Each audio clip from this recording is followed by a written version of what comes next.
So he's gonna replace 15 because he only has 15.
Is everybody ready? It's a sure. Yep.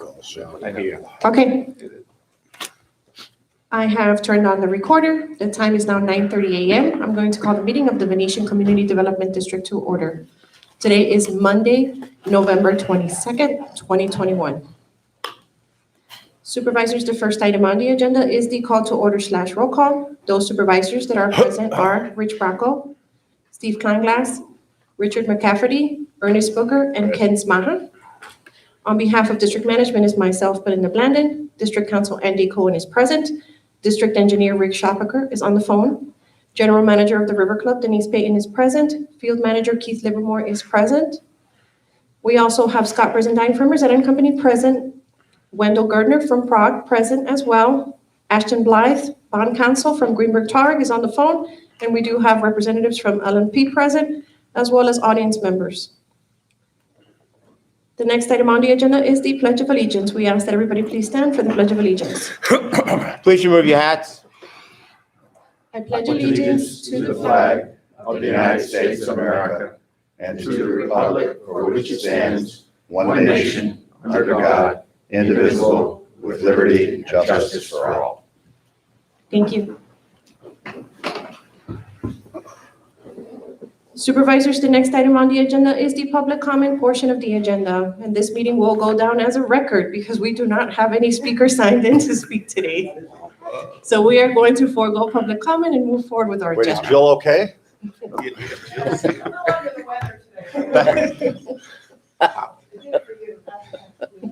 move on.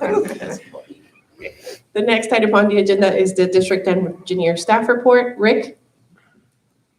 Oh, good morning, everybody. Yeah. Hey, Rick. Good morning. Not too many items. The tennis court, great.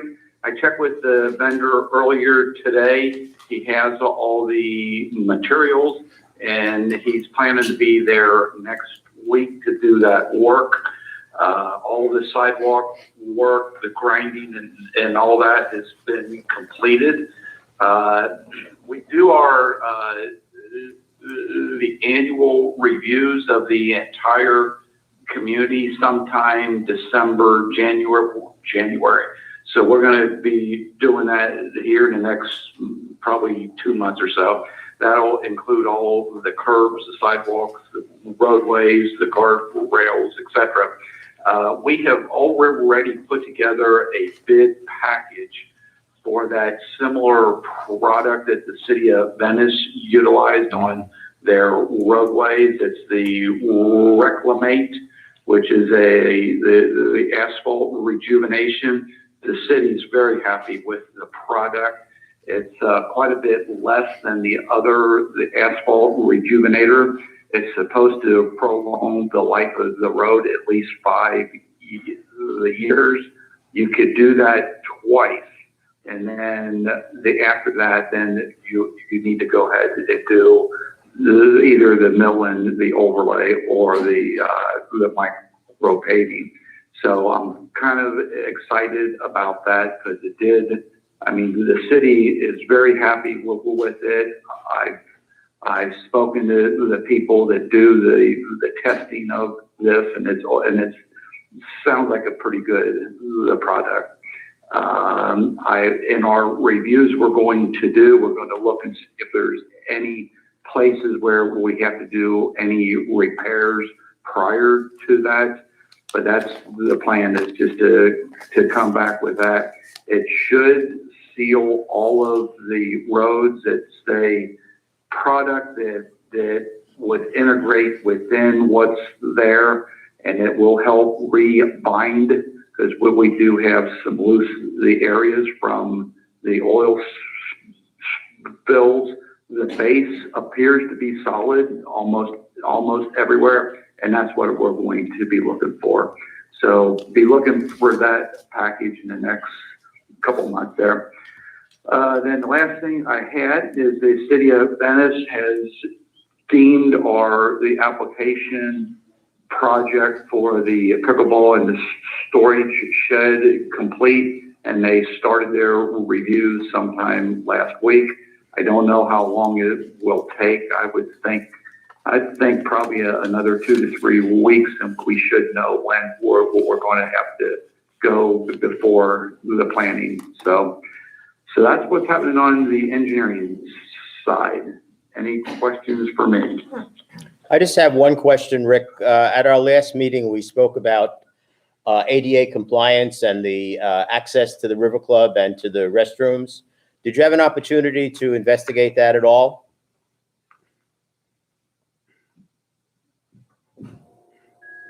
Rick, were you able to hear Rich's If question? anybody's saying anything, I can't hear anything. Hang on a second.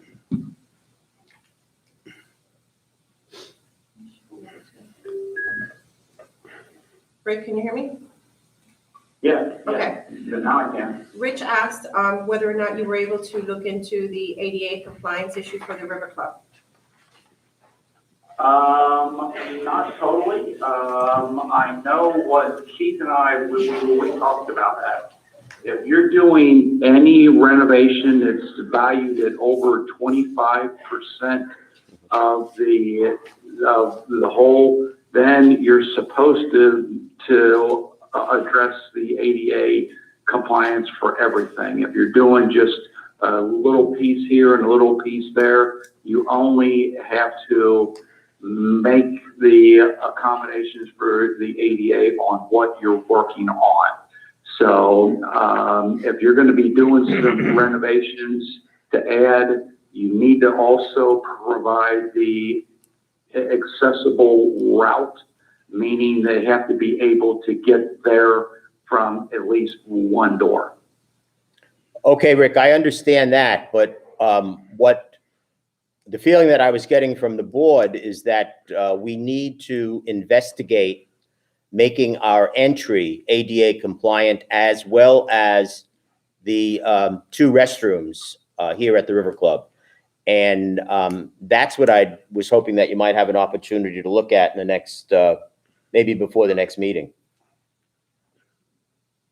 Okay, I guess I misunderstood at the meeting that they were going to reach out to somebody who is the expert at that, because I have the device, I could measure it, and you know it's the pool device, which I've done in the past. Right. But I guess I thought there was going to be somebody to bring in with the expertise of the solution, not just to test it to show that it's non-compliant. No, I think it was a little bit more than that, but I did ask Rudy from Vesta if he was aware of any grant money that might be available to help us with any construction that might be necessary. So that question was posed to Rudy, and I haven't heard back from him. But if any information that you could get for us would be appreciated. That's all I have. Okay. A few meetings ago, you had talked about some kind of a compound that you could be put in the tops of the posts for some of these guardrails.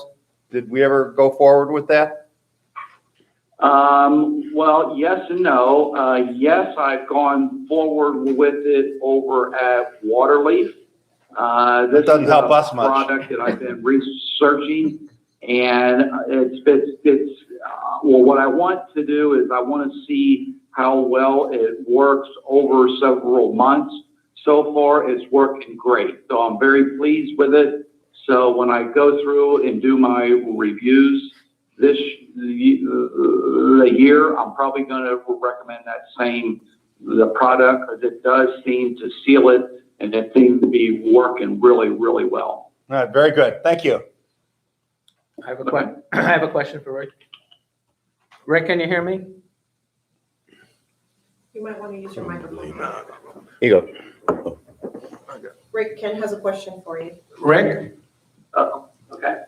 can you hear me? Yes, I can. Okay, later on the agenda, we have an item G for Solitude Lake Management to take over the service of what I guess is going to be pond number 62. Looking at the picture in the book, it looks like it was taken in the middle of summer, based on the grass. And it's a little bit of, it appears to be a little bit of standing water, which I'm sure by now, or certainly January, is going to be dry. What constitutes a pond that we have to have professionally managed? Really, all of your ponds is part of your SWIP mud permit, and you're required to maintain all of them. If there is a littoral shelf on the pond, you're supposed to maintain, I think it's either 75 or the 80% coverage. These littoral shells are typically around the outfalls. What we've been trying to do is to add littoral plants along the edge of the lakes, and that helps the bank stability, water quality, and SWIP mud has deemed that could also be in lieu of some of the larger shelf the areas for the treatment. So, but yes, you're required to maintain those in perpetuity. But what deems it to be a littoral? I mean, it just looks like a little bit of standing water. I didn't catch all that. I'm sorry. I say, what deems it to be a littoral? It just looks like it's standing water in the summer from heavy rains. His question is I what could look deems it as a into the littoral plan. shelf? On the original permitted plan, it will call out the lakes and the littoral areas. So I could look at that. So if it's deemed, if it's listed there, it's considered? It says number I think that's your- 62. that's your I'm not familiar with pond number 62. What is that? Number 62. That's by Bella Vista. Right. Okay. I didn't have my binder, so I couldn't look it up. Well, you should see it in the binder that I gave you, Ken. It outlines all of the lakes. You should also see the littoral shelves there as well. So, So this is a shelf, actually. so we're obligated to do that. You're required under the permit to maintain all of your lake pond bank areas as well as your littoral shelves. And I think Rick's right on the percentage. I think it's 80% in this case here. Yeah, it just looked like standing water. Thank you. Any other questions for Rick? Thank you, Rick. Thanks, Rick. Okay, well, thanks, everybody. Enjoy the holiday. Enjoy Thanksgiving. Happy Thanksgiving. With you too. Okay, thanks, bye. Okay, Supervisor, so we're going to move forward with our business items. The next item on the agenda is item number 5A, which is the consideration of the items related to the refunding of the bonds. Before we move to the presentation of the assessment methodology report, I think it's best that we have Wendell give the board an update on where we are. We'd also like to talk about the confusion that we experienced last week with the refunding so that we're all clear as to what we're doing. Thank you for being here, Wendell. Sure. Good morning. Thank you. I think we've got really good news. This is a great transaction. The board, your existing bonds were issued in 2012. You've got 14,750,000 still outstanding. The average interest rate on those bonds is 5.73%. And they can't be called, as you know, until May 1st, 2022. The board began the process a few months ago of doing what we call a forward refunding, in which we go ahead and lock in the rates now, and then we close 90 days prior to that May 1st date. That's done for tax purposes. We can't issue tax-exempt debt more than those 90 days. So what we're going to be doing today is actually doing a pre-closing. You'll adopt the resolutions, and bond counsel will talk about the note resolution. District manager and your counsel will talk about the assessment resolutions. Everything will be effective February 1st when we actually fund the loan. The new loan is going to be $14,109,460. It's kind of a weird number, but we get there by using all of the cash that's on hand to cover the costs and only borrow what is necessary. You've got $1,272,000 plus a little bit more in cash that the trustee holds. Most of that is the old debt service reserve fund, which is $956,000 approximately. We're taking all of that money and we are putting aside with the escrow agent, who is also the trustee, enough money to pay off the bonds on May 1st and pay all the interest that was due from the last payment in November until May 1st. That totals $15,161,372.50. Then we're also funding a new debt service reserve, which is a lot smaller than the old one because the community is really built out and is a much better credit. The new debt service reserve is 10% of your maximum annual payment, and that's approximately $111,000. And then we're paying all of the cost of issuance out of the financing also. That totals $108,000. All of it is really professional fees. Bond counsel, $20,000. Your district counsel, $15,000. Your district manager, $15,000. Your financial advisor, $25,000. The trustee has several fees that total, eyeballing it here, about $12,000. Their counsel is $6,000, and the bank counsel, $20,000, and the verification agent is $975. That is the CPA firm that actually tells us the money we put aside is enough to make those payments. That's important because once we close in February, even though the old bonds are still going to be around until May 1st, they're not your responsibility anymore. They're secured only by that escrow. So you're only going to have one set of debt outstanding at a time. So your new loan with South State Bank has the same final maturity of your existing, and it matches the same debt service. And that rate, as you know, is at 2.4%. The savings from this financing really begin next year because the assessments for the May 2022 payment have already gone out. Instead of trying to lower savings each year, we kind of put a little bit of extra principal there since that money was coming in anyway, and that helps reduce future payments instead of just having extra cash sitting there. So your savings approximately will be the total community about $375,000 a year through 2034. At that point, one of the assessments drops off, and then the savings are about $145,000 a year through 2042.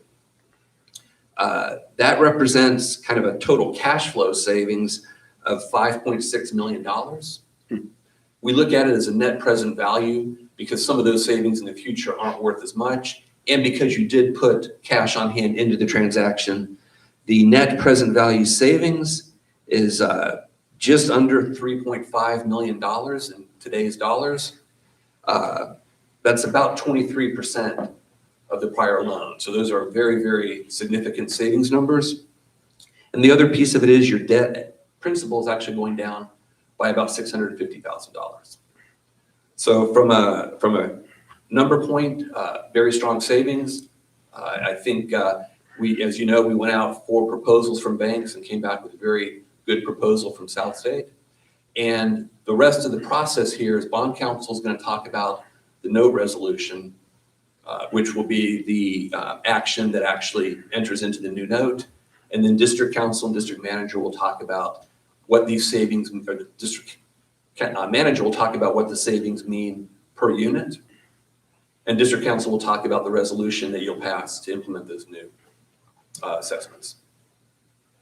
Any questions? Could you just repeat one thing? Sure. The initial savings was in excess of 5 million. Just that section of it. That's the cash flow savings. If you look at the $375,000 a year, Right. Then the 145, Correct. that equals the 5.6 million. Okay. Because if we look at that cash flow on a present value basis, that's about 4.6 million, because obviously it's worth a little bit less each year. And because we had 1.2 million on hand, that reduces it down to about 3.5 million. Okay, so the actual savings that we're going to see is about 3.5 million. In today's dollars, 3.5 million. Thank you. And the maturity dates are the same? They are the same. I thought May I did. 2042. So really, we're not generating any extra money here. We're not shortening or lengthening. We're just matching the existing debt and getting savings. What that is going to do has no impact on your operating assessment, but the debt assessment will go down in the future. And board members, Scott will address this further as well. But when Wendell stood up, he said we had a little bit of a discussion towards the end of last week. And we just wanted to clear up any confusion, is that what we are doing, the way we've contemplated this transaction, what you'll hear from Scott, is all of these savings that we've generated, we're passing on to the homeowners. So sometimes there's a question, are you going to take some of those savings and use them for additional capital projects? Or someone even mentioned putting those savings in our reserves, which, by the way, you cannot do. So, there were a number of ideas floating around towards the end of last week. But the plan, which we hope that we gauged the board correctly, but the understanding that we, the finance team, had was that the board wanted to pass all those savings on to the residents. So that is the direction that we continued on with. That is what's being presented this morning. One of the things we did talk about is that this is up to the board to determine at a later date, but we're obviously lowering everybody's debt service assessment. So if this board feels that you need funds for some sort of operating shortfall or to boost reserves or whatever, you always have the ability in the future to up your O&M, knowing that you've lowered the debt assessment. It may or may not equal out the resident's pocket. But we just wanted to be clear that we are carrying through with what we thought the board's direction was, which was take all those savings, lower the debt assessment is to the biggest decrease, that the numbers will allow. And that's the direction we're moving. I believe that is the board's direction. Okay. So like I said, we all got twisted up a little bit last week. A couple people mentioned a few different things, but we straightened ourselves out and we're able to complete this for you. Right, I think we're all on the same page. Okay, thank you. Before we move forward with the presentation of the special assessment methodology report, are there any other questions for Wendell? Just not a question, Wendell, but thank you for the presentation. Is there any way we could get those numbers? I mean, they're all in there. Okay, so we have them already. Okay, thank you.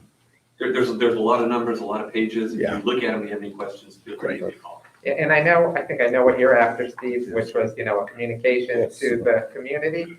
So, and I don't want to put words in Wendell's mouth, but I'm sure he'd be glad to give you a little blurb or something like that. You could use the press release kind of a thing.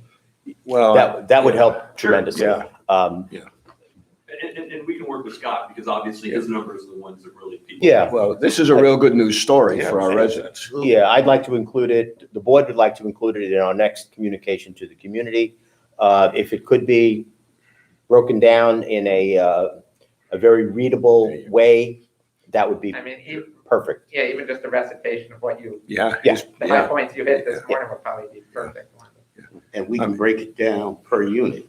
Well, Scott's going to do Well, that. Scott's going to give us information about that. He'll have the whole roll. You'll be able to look at, this is my address, and this is how much I That's what we need. This is a holiday gift for our residents, so to speak. So, yes.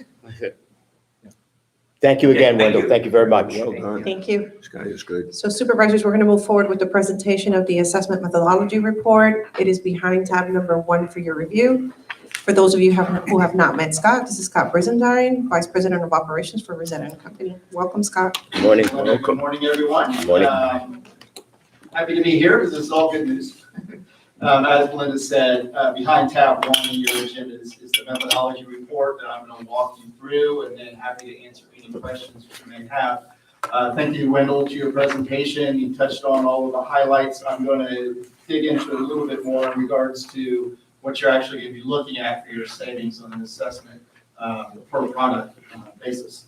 So behind tab 1, the first few pages are text, which pretty much just kind of outlines where we're at currently. As you know, we are actually refunding 2 different series. You have a 2012 A-1, which was the acquisition of your River Club.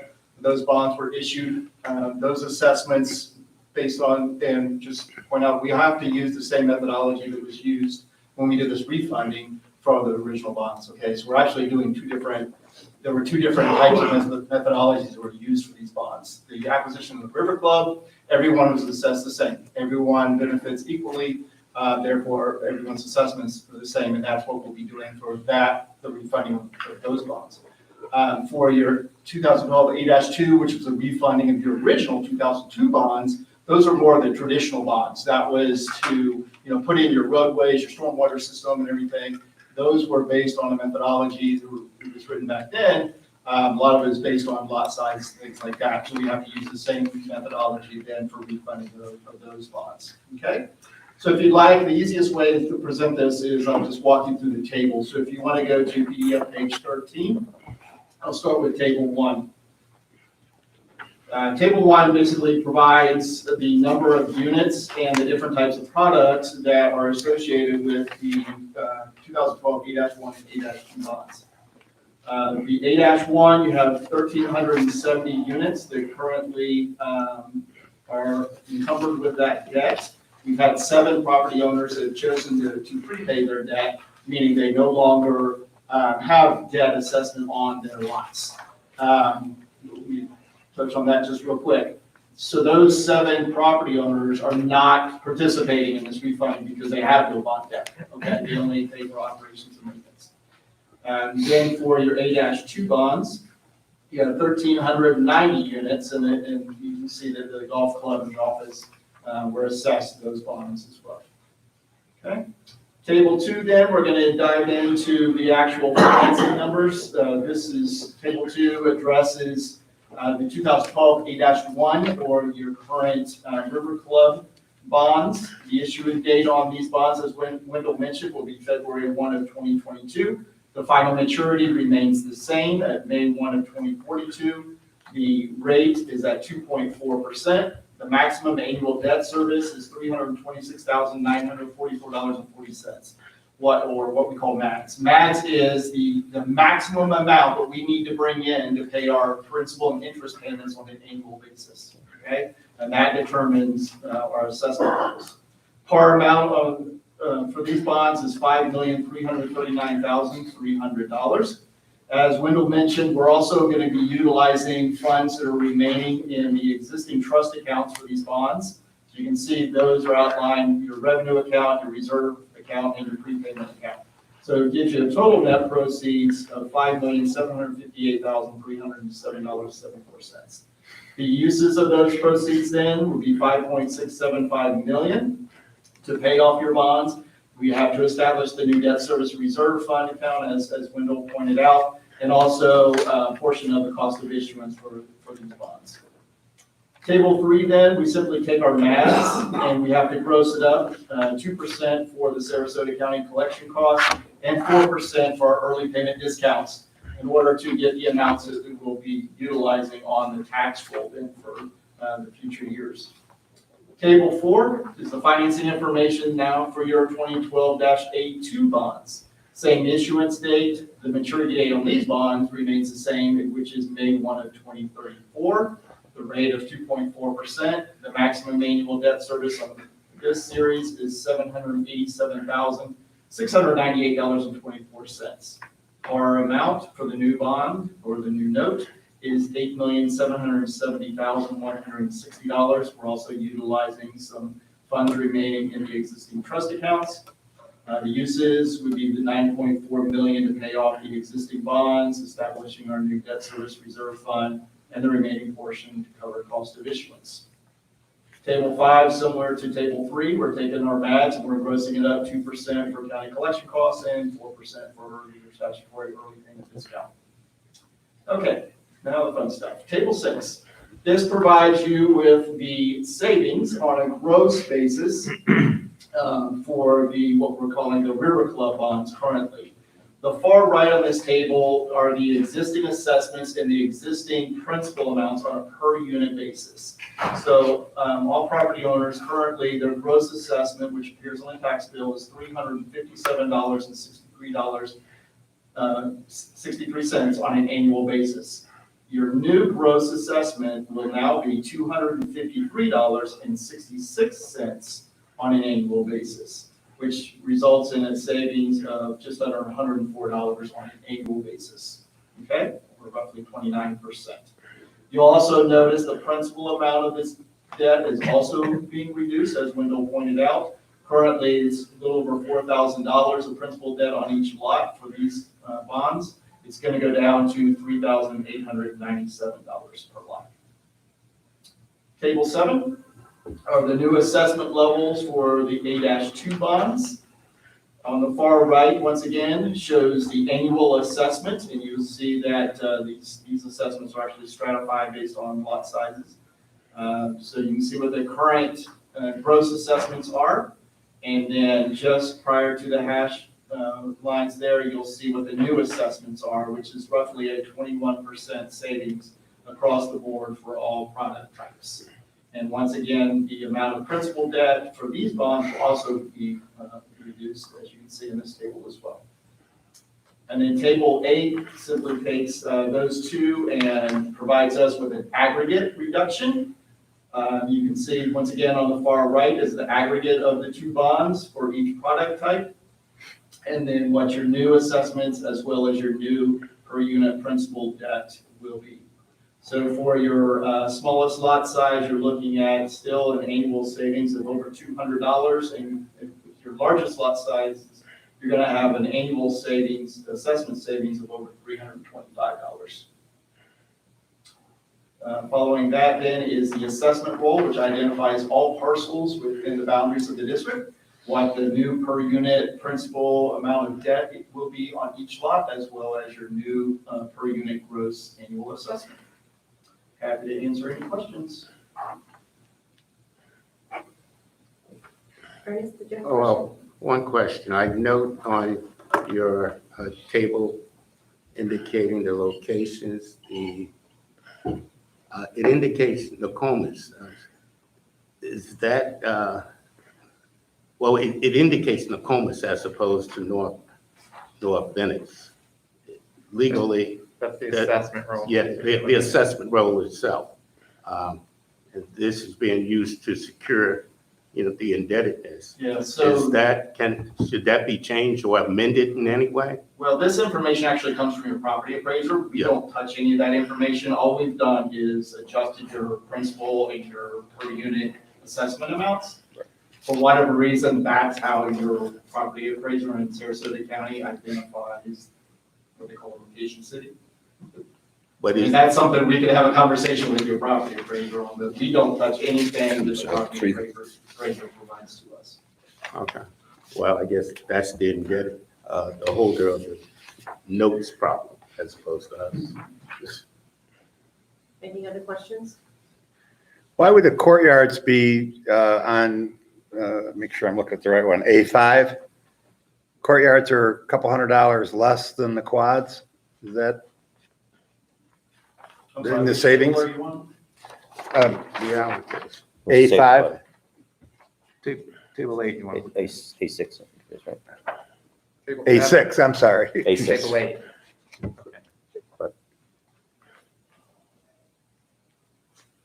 All the savings look to be, they, I don't know.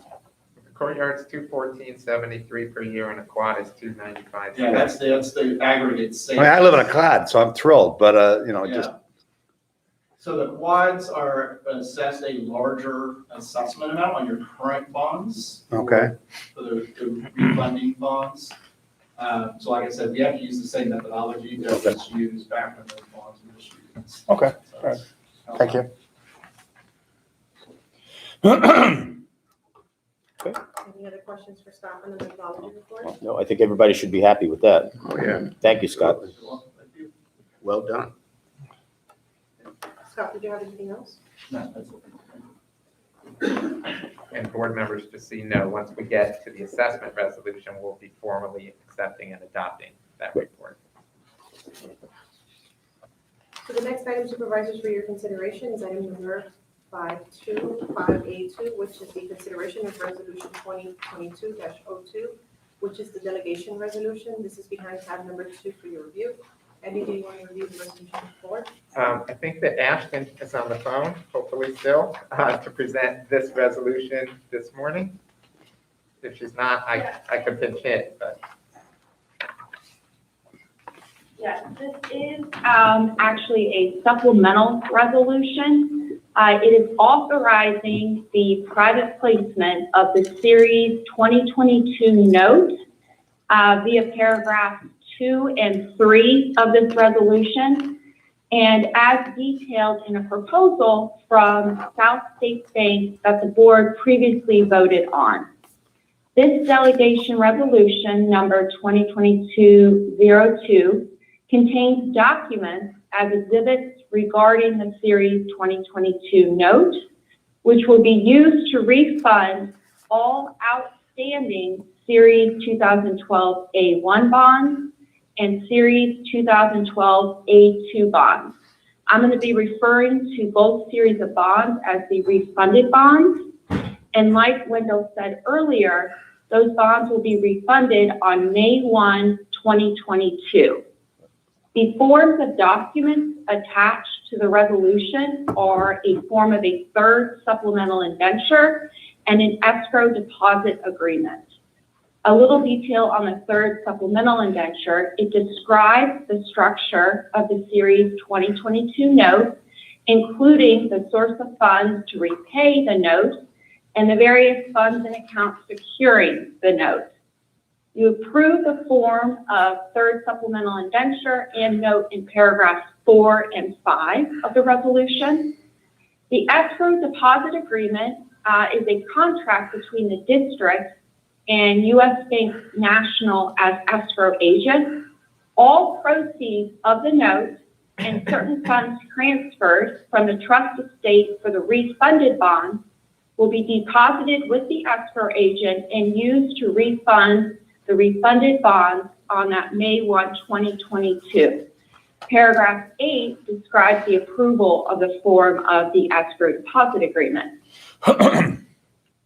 That is the note resolution. If you have any questions, I am happy to respond. Any questions for Ashton? Board members, just so you know, Oh, one thing, this is Ashton Bly. She's with the Greenberg Short Law Firm. She's our bond counsel for this transaction. I am, and I also want to note one other item. There was one final outstanding item in the note that was finalized this morning, and I circulated a revised note and a revised form of note attached to the third supplemental indenture. We literally just resolved that while you were talking. It just got, right. Okay, I only have one question. Ashley, you recommend that this board approve the adoption of this resolution, correct? Yes, I do. Okay, I just want that on the record. Wendell? I just want to make one clarification I should have made in my presentation. The note will be a single note. The numbers that Scott referred to are how we broke down the note to come up with the assessments. And the will be two sets of assessments. They will secure a single note. So when we were talking about refunding of the 2012 A's versus B's, the numbers were set up to reflect that, but they're just so you can calculate the assessments. There's a single note for the entire transaction. For the whole thing, okay. I'd move approval of resolution 2022-02. Authorizing the chair to sign it, What did she say? Authorizing the chair to sign it. to execute it. Right, yeah. Certainly. I'll second that. Any further discussion? And Ashton didn't touch on it, but just so you know, that within this resolution, also the authority for the necessary officers from the board to execute whatever Right. documents are necessary for the close. Yes, It's already in there. it's already in there. Any further discussion? All those in favor, please say aye. Aye. Thank you. Okay, the second resolution you have in your package is Resolution 2022-03. This resolution was prepared by me, and what this does is it deals with the assessments. So we've taken care of the bonds per se in 2022-02. This deals with the assessments, and specifically, it sets forth the specific terms of the Series 2022 note. So that information that we've heard presented to us this morning from Wendell and others is attached as an actual exhibit, all of those final numbers. It also ratifies the assessment methodology report in connection with the sale of the note, and that's the report that Scott presented to you here this morning. That is the second exhibit to this resolution. It also takes care of the necessary steps to certify the amounts for collections, because the plan will be, as we have done in the past, to collect the assessments on the roll, utilizing the Sarasota County tax collector. This also calls for recording an assessment notice, which is another document that I prepared that will be part of the closing transaction. And that's something that gets recorded so that our new assessments will show up in title when someone comes to purchase a property here in the Venetian in the future. So with that said, I'm glad to answer any questions. What we'll be looking for once you're ready would be a similar motion to approve Resolution 2022-03 and authorize the chair to execute. But as I said, I'm glad to answer any questions in the interim. I have a general question for you, Andy, and our two guests. I heard you say this, but I want to just make sure we reinforce it.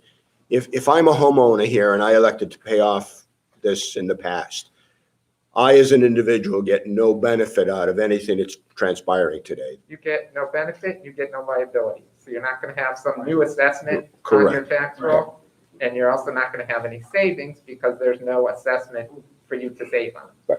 Okay. What we're doing today is kind of like refinancing your home mortgage. Right, no, I understand You don't that. have a mortgage, there's nothing to Yeah. refinance. You don't have any bond debt to refinance, so. Well, but I want to clear to our audience that if you took that action in the past, you're not affected by this whatsoever, Exactly. either favorably or negatively. Correct. Exactly, and similarly to those property or those 7 homeowners that chose to pay off the bond debt, any property owner that has the new bond debt can choose to prepay it off early if they choose to do so Right. as well. And going forward, all of us can prepay it off in the That's what future Scott's saying. as an option for us. Okay, thank you. Thank you. Yes, sir. Well, can we go back to table 8 for just a second? Sure. Sorry. Maybe I'm out of order. Is this a question for me or for Scott? No, it's going to be for this gentleman. Okay. At the bottom of table 8, you come up with the savings per year and percent, 24, 25, 24%. Mhm. How did you calculate those? So those are aggregates. As I mentioned previously during my presentation, you have one series of bonds. No, I get that. Just the math. It's the difference between what you're currently paying and what the new assessments will be. So is that the 12, in the example of the quad, is that the 1249.88 1249.88 is the total for the 2 series added together. over the And nine? then the 954.24 will be the new assessment. Yeah, I keep getting like 31%. Okay, I would go back and All the check better. those percentages. No, it is better. Yeah, I mean, I got that like in all of them. okay, I can go back and check that. The dollar amounts definitely are correct. I can check this percent. It's just a better story Understood. Yeah. and correct. I would move approval of this, Resolution Discussion. 2022-03 with authority for the chair to so execute. so moved. I'll second. Second by Rick. Any further discussion? All those in favor, please state aye. Aye. And board members, after the meeting today, we will pre-close, which means that Rich's hand will get tired from signing a bunch of documents. What a good And then, as What a Wendell good referenced, problem. we'll hold everything for February 1st, when the money will actually change hands and everyone will get paid and things along those.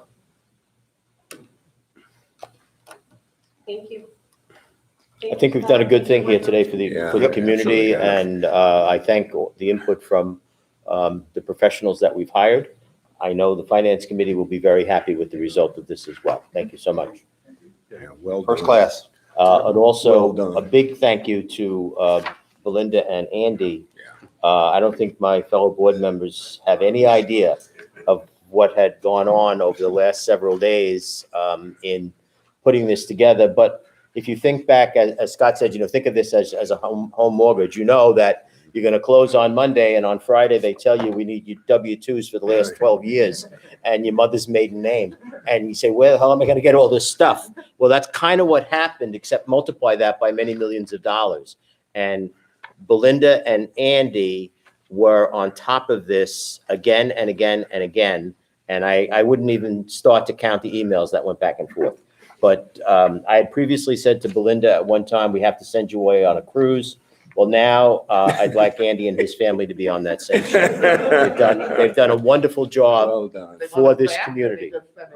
A wonderful A job. one-way And- cruise to Haiti? And I appreciate it, and I'm sure my fellow board members appreciate it as well.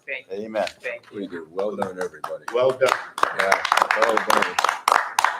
And we have champagne in the glasses this morning to Yeah. celebrate all of this, so. This is truly a Thanksgiving gift to this community. Ashton, did you have anything else you wanted to add? I have nothing else to add at this time, but I will stay on the line in case there are any questions during the pre-closing. Okay, or we can let It's gonna be you, later today. we can also let you know when we're ready for the Call you back. pre-close, so you don't have to stay on the phone this entire time. It's got kind of a long meeting, Ashton. Yeah. It's up to you, though. Yeah. Well, I appreciate that. Yeah, if you could please email me, I'll hop back on the call, and then my colleague Jason Gonzalez is also there as well. Yeah. To help with the closing. Okay. So we'll let you know when we're ready. You're welcome. Thank you. So, Belinda, I do have a technical question. I'm sure word is going to spread from all of this. Is there anything we can do to be proactive with our residents about this, what transpired this morning? We can prepare a communication from the chair advising of the pre-close, providing some preliminary information. I don't think that it would hurt. Yeah, We could do that, and then, We did send out the agenda inviting homeowners Right, to attend the right. presentation, but we can do the same via just. well, simple I'm email. always worried about getting the right information out to our residents, and I think doesn't have to be long, We but could just a do- brief message from our chair. we can do something like that, and then a follow-up in the Right. newsletter. Yeah, I think We'll that draft would, something between myself, Rich, Wendell, and Scott. and Yeah, sure. We can send something to the community. That'd be great. Rachel. Just one thing real quick. I just would emphasize in whatever notice you choose to get the word out to the neighborhood that they won't really see the savings until next year. Right, correct. That's a year from now. A lot Right. of people are going to forget about this. Mhm. So we want to make sure that everyone is Right, aware of the that. tax bill. They're not going to get a new tax Tax bill. bill Right. coming out It's going now. to show the Right. savings right now. Right. It's going to be next year. This is a gift to come. Exactly. I think you also want to keep it in somewhat perspective, that we're talking about $200 to $300 a year per household, not thousands. For sure. So if your bill is $4,000, like mine closely is, I'm going to save $250. Each So year. I don't want to get people so excited that they think they're going to see a 30% drop in their assessment bill. And you may not want to say that you're going to see a reduction because you may want to, like Andy's point Right. about your reserve fund, you may be Right. looking at Yeah. increasing your O&M next year too. That's So the only you reason wanna be careful what you say about your. That's the only reason I want to dampen it a little bit. Yeah. In the aggregate, That's great. it's a great savings to the community. But to the individual, they're going to look at it and say, because that's the way we are. Okay. Well, thank you. So moving forward, we do have Richard McCafferty's favorite topic. Item number B, which is the consideration of the Landscaping Advisory Committee recommendation. Mr. Love this. McCafferty. I kind of apologize for getting this to you today, but we met Thursday, Very and the landscape people did some stuff on Friday, so this is as soon as I could get it to you. The Venetian Landscape Advisory Committee met on Thursday, 11/18/21. The committee is making the following recommendations. For the west side of Veneto, sod the remaining beds near hole number 9 green with 15-foot diameter mulch circles around the oaks and magnolias. So that's basically completing the west side as it currently is. Those are the three that were left. Yes. On the east side, sod all beds with the same 15-foot diameter mulch circles around the oaks and magnolias. For the roundabout, they suggest using the LMP plan from 8/26/21 with the revisions as shown on the attached estimate from LMP. And again, thanks to LMP for getting this to me Friday, so we're getting it to Keith Friday. The basic change in the roundabout is instead of a big palm tree in the middle, there is a Royal Poinciana, which is a flowering tree that we showed you pictures of at the last meeting. And again, use the LMP plan. And for the triangle that Professor Bracco mentioned, they suggested no changes at this time. LMP will provide an estimate for minor enhancements at a later date. I'll wait. There's some things came up about that as far as safety. With the triangle not being planted, it's a lot easier to see the cars coming from each way. Somebody else mentioned to me that it's been redone like 3 times in the last 10 years, which I was not aware of. Some of the ideas about the recommendations. The sodding and mulching can be done by Christmas if the board decides to move forward with the recommendation as provided. Of course, that depends on the bidding process. There would be no need for major irrigation modifications and expenses. There'll be some, but they won't be anywhere as near as major as previously thought. Water usage should be about the same as is currently being used. The issue with deer eating new plants is totally resolved. The vistas on both sides of Veneto can be enjoyed by all, I think. What did you do, shoot? The deer, we're eating all our plants. There won't be any plants for them to eat. The 50-some oaks are a major feature of the boulevard and will be more easily seen. Any enhancements to the recommendations can be discussed by the committee and presented to the board at a future date. That's kind of what we did on the first 2 islands. And then finally, there are no issues with the master plan because no trees are being removed. So that's the committee recommendations. Any questions? I'll just make a statement that I'm very glad that the committee got a chance to see this. You know that I was adamant about having input from the committee, and I'm glad you did the meeting last Thursday. So thank you for doing that. Well, they went out of their way to make that meeting happen, so Okay. good. Thank you. Rick? Was the recommendation of the committee unanimous? Pardon me? Was the recommendation of the committee unanimous? No. I think there were 4 members present, and I think on all issues, it was 3 to 1. All right. I have a question on the Royal Poinciana. Yes, That's this? yes, sir. And nobody thought that that's too big for that roundabout? Well, it won't start out that big. With 6 other ponds? It can be trimmed to stay inside the majoral palms that are there. Okay. I think that's really at full maturity. It won't get as big as that, so, but close. Yeah. And that was the original proposal by the architect. Okay. Are they all It red? just seems big for that area. I'm sorry? Are they all red? The flowering red, Orange red. orangey red color? And then they arranged some of the smaller plants underneath the majoral palms to coincide with the color. One of the things that we've been talked about quite often is more color on the area. It should be, we think it'll be a great look when you come in to the River Club. Yeah, as long as it doesn't get so massive that there's 6 palms around there now. Right, And this looks like it'd get pretty big yes. and block out the river club. Those Right. palms have about 100 feet in between them. Yeah. I mean, you're talking 50. 50 years? Yeah, that's what the Or code it is. is that. Rick, this is quite a deviation from the landscape, the architect plan. Significantly. Yeah.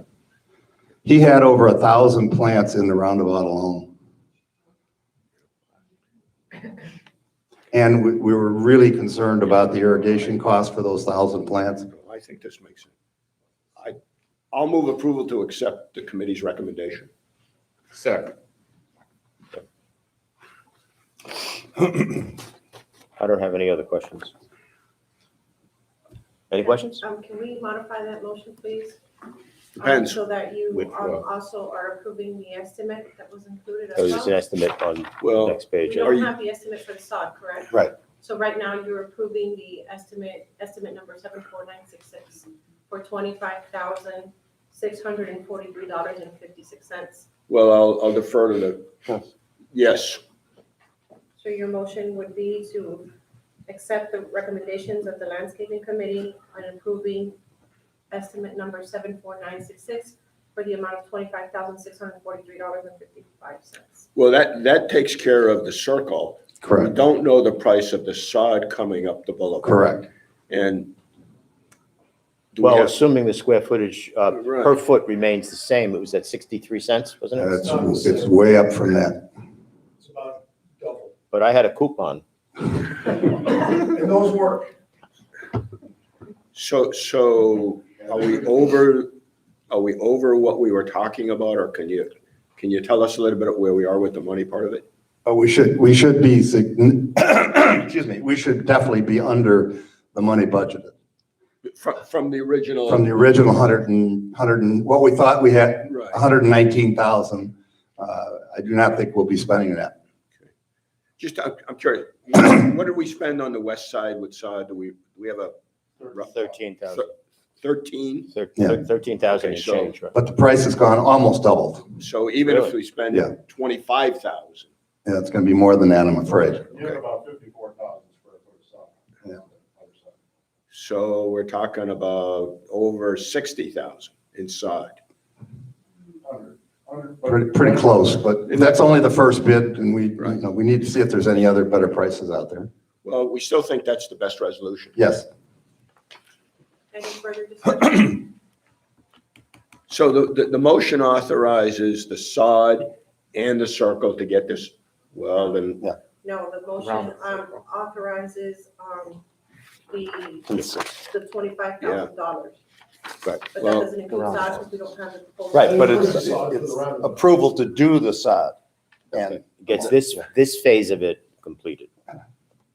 well, let's all be clear, But we don't know what- because We now don't know you're, what the cost is for the sod. okay. Pardon me? We don't know what the cost is. I know that, but we've approved doing sod. It's just a question of then we have to approve the sod bill or the sod bids when they come in. So you're approving planting itself, but not the proposal, because we don't have the estimate yet. Right.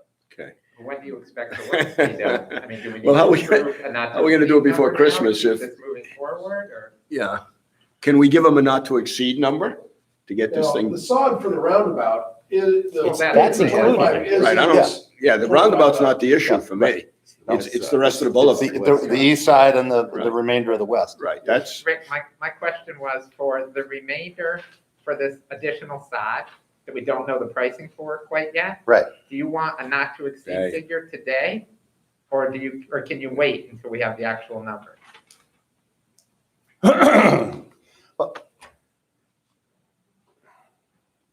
We have two bids for the sod work for, excuse me.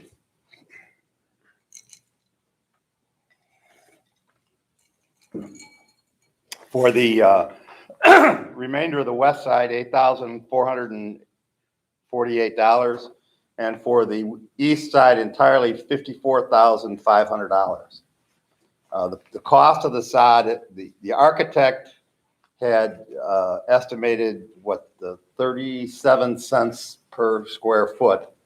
The last time LNP did it, it was 61 cents a square foot, and these bids are at $1 a square foot. But these are the only bids we have. So, yes, I guess what I would like to see us do is approve the work, but not approve these bids until we see what else is out there.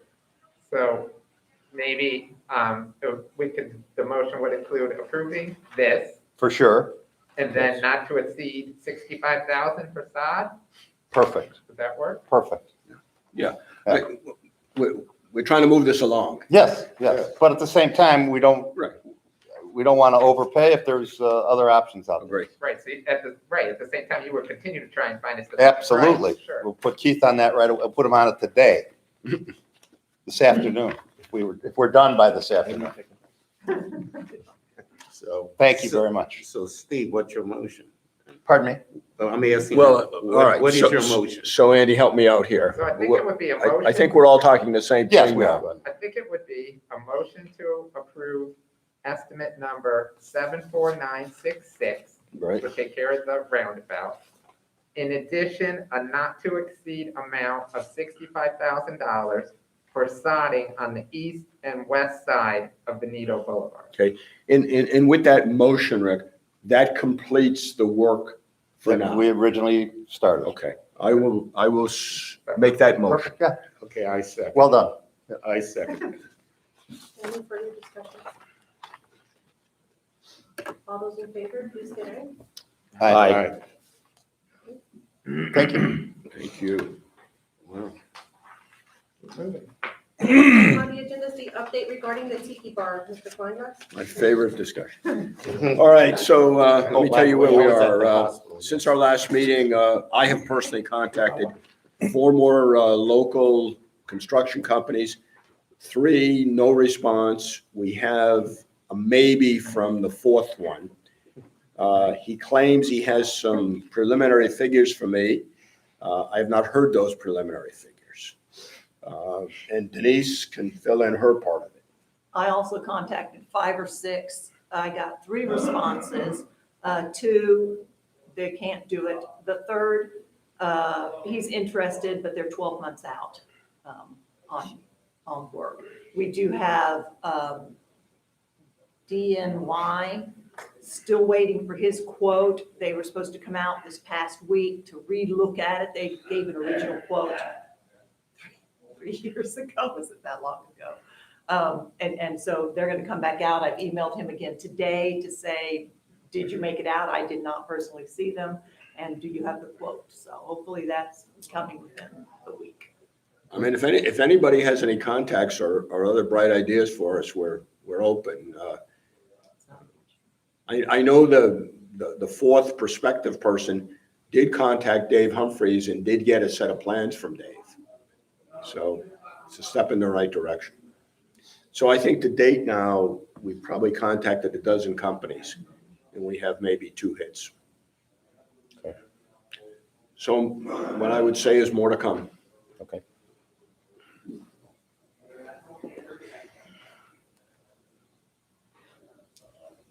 Okay. Thank you, Mr. Kleinberg. Moving forward, the next item on the agenda is the consideration of the assignment of the Rosetta Amenity Services Agreement. This is behind tab number 4 for your review.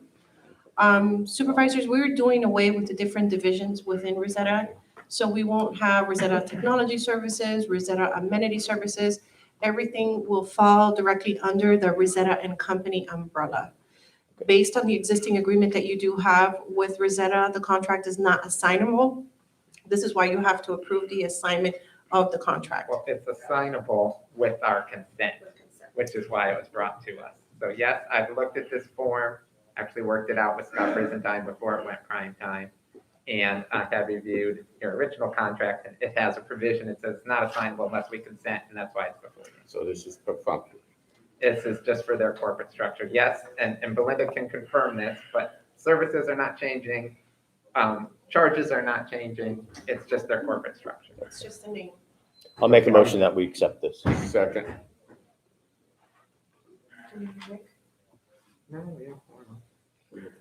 Any further discussion?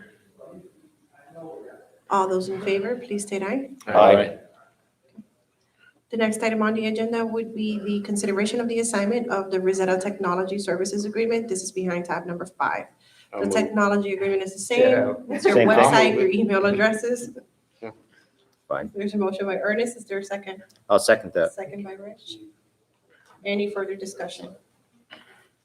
All those in favor, please state aye. Aye. Thank you.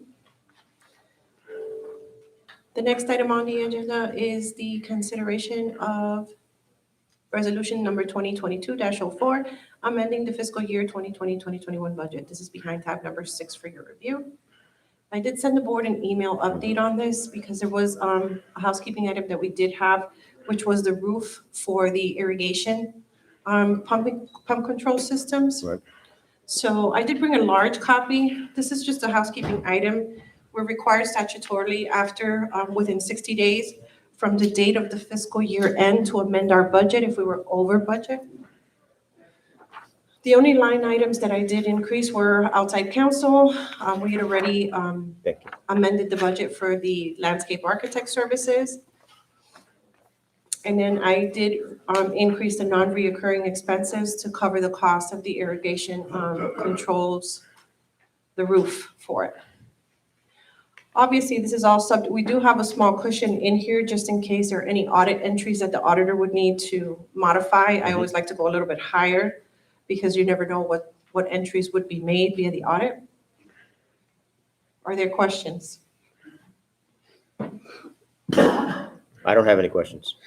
If there are no questions, we'd be looking for a motion to approve resolution number 2022-04. I'll make that motion. Is there a second? Second. Any Wait, further, I'm sorry. any further discussion? Yeah. Just one housekeeping item. Tab 6.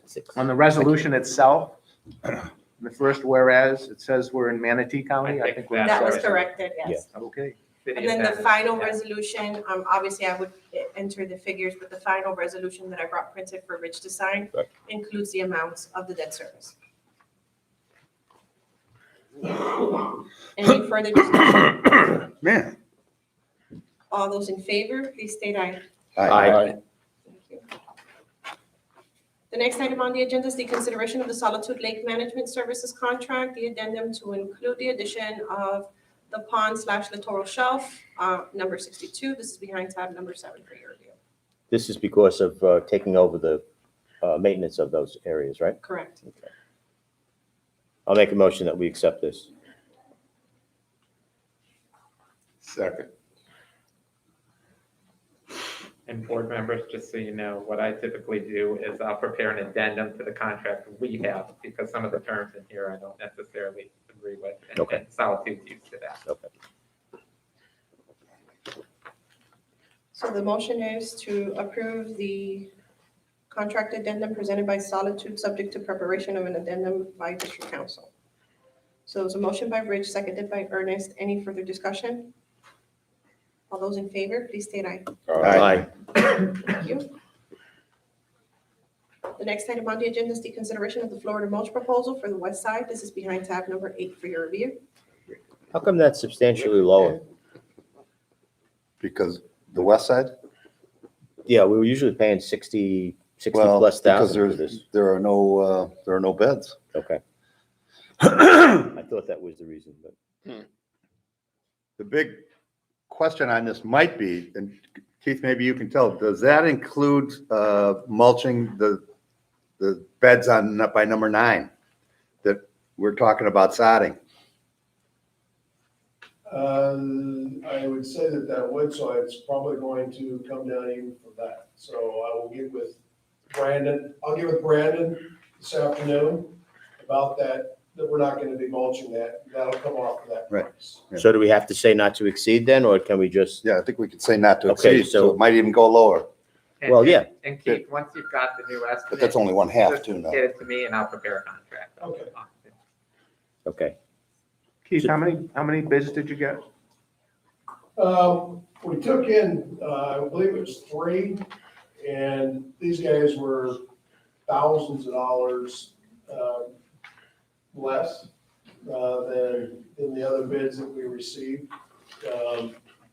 And then when we went from that to the new landscaping, take it all down, we had to come back out and redo it again, just to take in those, where the sod went and redo the savings that we're gonna Okay. receive.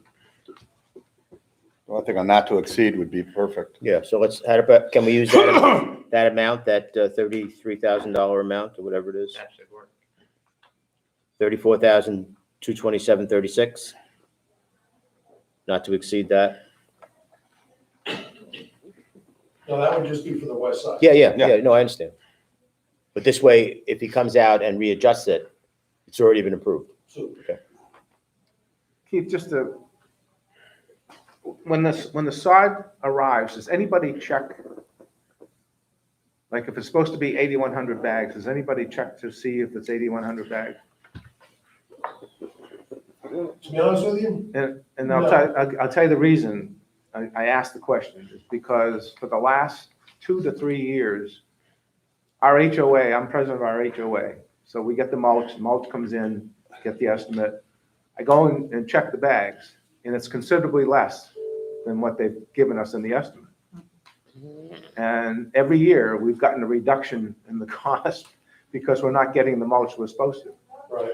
It covers, it looks good. Yeah. It's supposed to be X number of bags and it's X minus, 500 bags or 1,000 I bags. will make it a priority to go out and make sure that I count the pallets that are supposed to be, that are coming in, and counting those bags to make sure that we have. And I'll help you with that if you need help. Yeah, me too. I'm just. No, I think that's a really good idea. Well, and Yep. I'm kind of told by our property management company that this is not uncommon. Mulch companies. I know when they did the Capella One, just did their side, and they had all the pallets sitting out on Bella Vista. The mulch, yeah. Yeah, the pallets of mulch. It'd be Yeah. very easy to Exactly. count them at that time. So, but between he and I, we will make sure we do that. Great, thanks. Keith, will you be staging here again? I need to get with the general manager of the River Club and get a permit to. Permit to come. I know where her office is and I'll. Oh, it is. I heard she's easy to deal with. Yeah. I know she's getting old and grouchy lately. Boy, oh boy. I don't know about the old part. 64. Any other questions? Okay, so we've been looking for a motion to approve the proposal with the not to exceed amount to match the proposal amount, subject to preparation of an agreement by district council authorizing the chair to execute. I'll make that motion. Is there a second? Second. Any further discussion? All those in favor, please state aye. Aye. Does anybody need a break? The next item on the agenda is the consideration of the universal access proposal for new gates. This is behind tab number 9 for your review.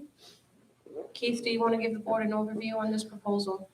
Yes, just for a quick minute. Our gates are, arms are ancient. The whole system is ancient. Paul from, is been out here at least once a week and I've got another $600 invoice from, they're having to rebuild, try to keep everything going, and these arms are just, falling, apart daily. And so, we're bleeding money by writing having them come out.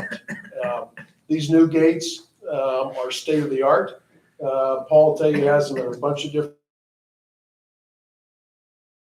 places on them is nothing. And so they're faster. The whole system is better, and we won't be bleeding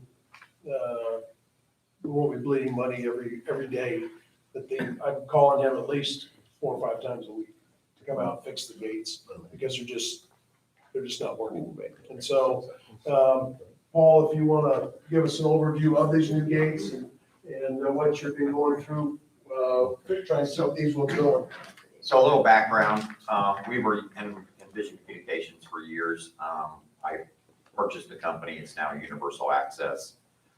We've been taking care of this property, at least 10 years. I mean, it's almost since the beginning. We didn't do the original install, wished we had. In the last 3 years, things have really declined in multiple areas of the gates, everything from loops to underground wiring, to the gate operators themselves. The gate operators that's normally used for most of these properties is what you have. I think what is happening is that we're just getting so much traffic that we're literally just outdoing what the operators were built for. These operators are the lift master operators, which are designed for a few hundred openings a day. We have tabulated a few hundred openings an hour at the exit gates and entry gates for the residents. So what's happening is the gates are just banging, they're worn out. If you go down there, you see them all bouncing. We're putting belts on them and gearboxes. And to tell you how bad it is, the exit operator on the right side exit, that operator there is 2 years old. We've already rebuilt it once completely and it needs it again. We're just wearing them completely out. They're just not built for the type of situation you have. So what you need to move to is the same thing we use for Lakewood Ranch, Interdistrict, SMR,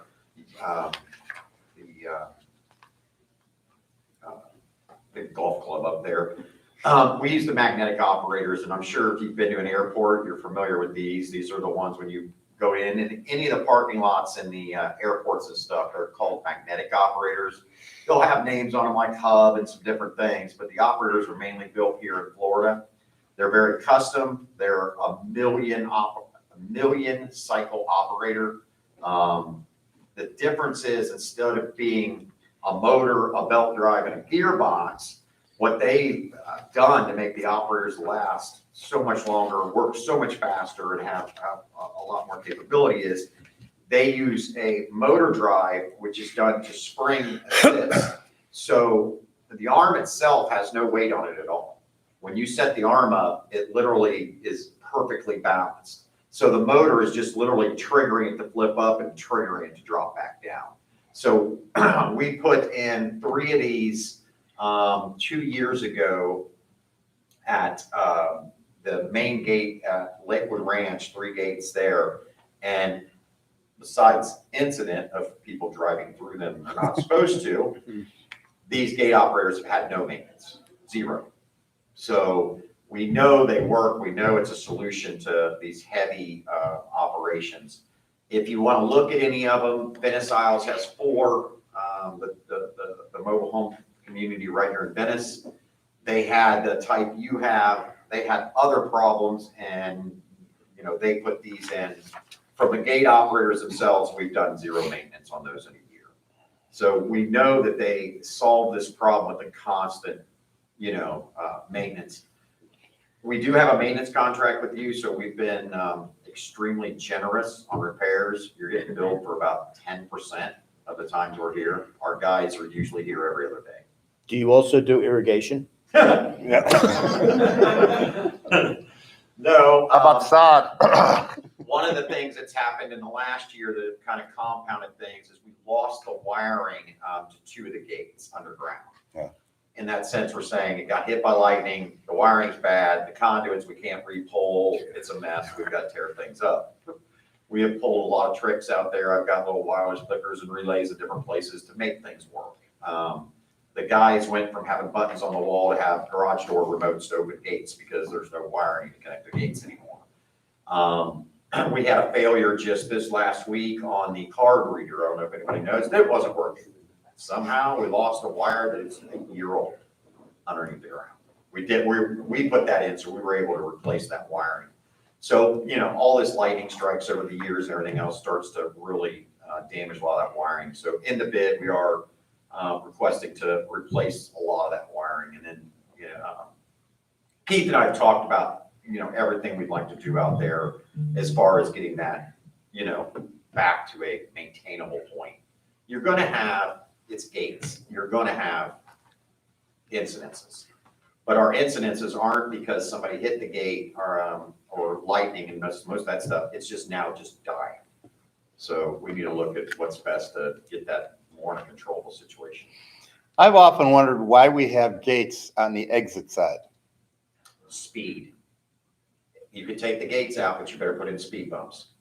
We've almost been killed out there working on those gates. So more for the safety of our Everything. guards. You get cars, so cars come in and decide not to go to the gate, so they take the turnaround. If you don't have those gates to slow people down, there'll be accidents out there immediately. Semis trying to get around. I don't want that. Yeah. It just something about it doesn't quite make sense. But Why is there a free exit? Yeah. But it's a lot about speed control. You guys have a nice, capable area for people to get speed. I know I've seen cars going through there at 40, 45 miles an hour. Right. Before. We had the same thing on the entrances. Locking up their brakes right before they hit the gate because tag didn't read them because they were going so fast. I mean, we're dealing with a lot out there. will this help our security people be more efficient? You think? With Yeah. Newer cameras and. Yes, putting the cameras in there, some things can be done, further in the future while we're doing the cameras, by upgrading those. It'll help maybe future plans there's some improvements that we've talked about, where we can go to license plate reads on they'll automatically go into the software. They don't have to sit and write all this down. We have all those abilities. We just don't have that equipment. Right. you know, we go as far as taking you all the way to what's called a tech wave solution where you don't even have a guard at night. There's a call box up there. They come up, they push the button, it calls a guard, says, who are you? Who are you here to visit? Okay, I've got you on my list. Boom, you're through the gate, does all those type of things.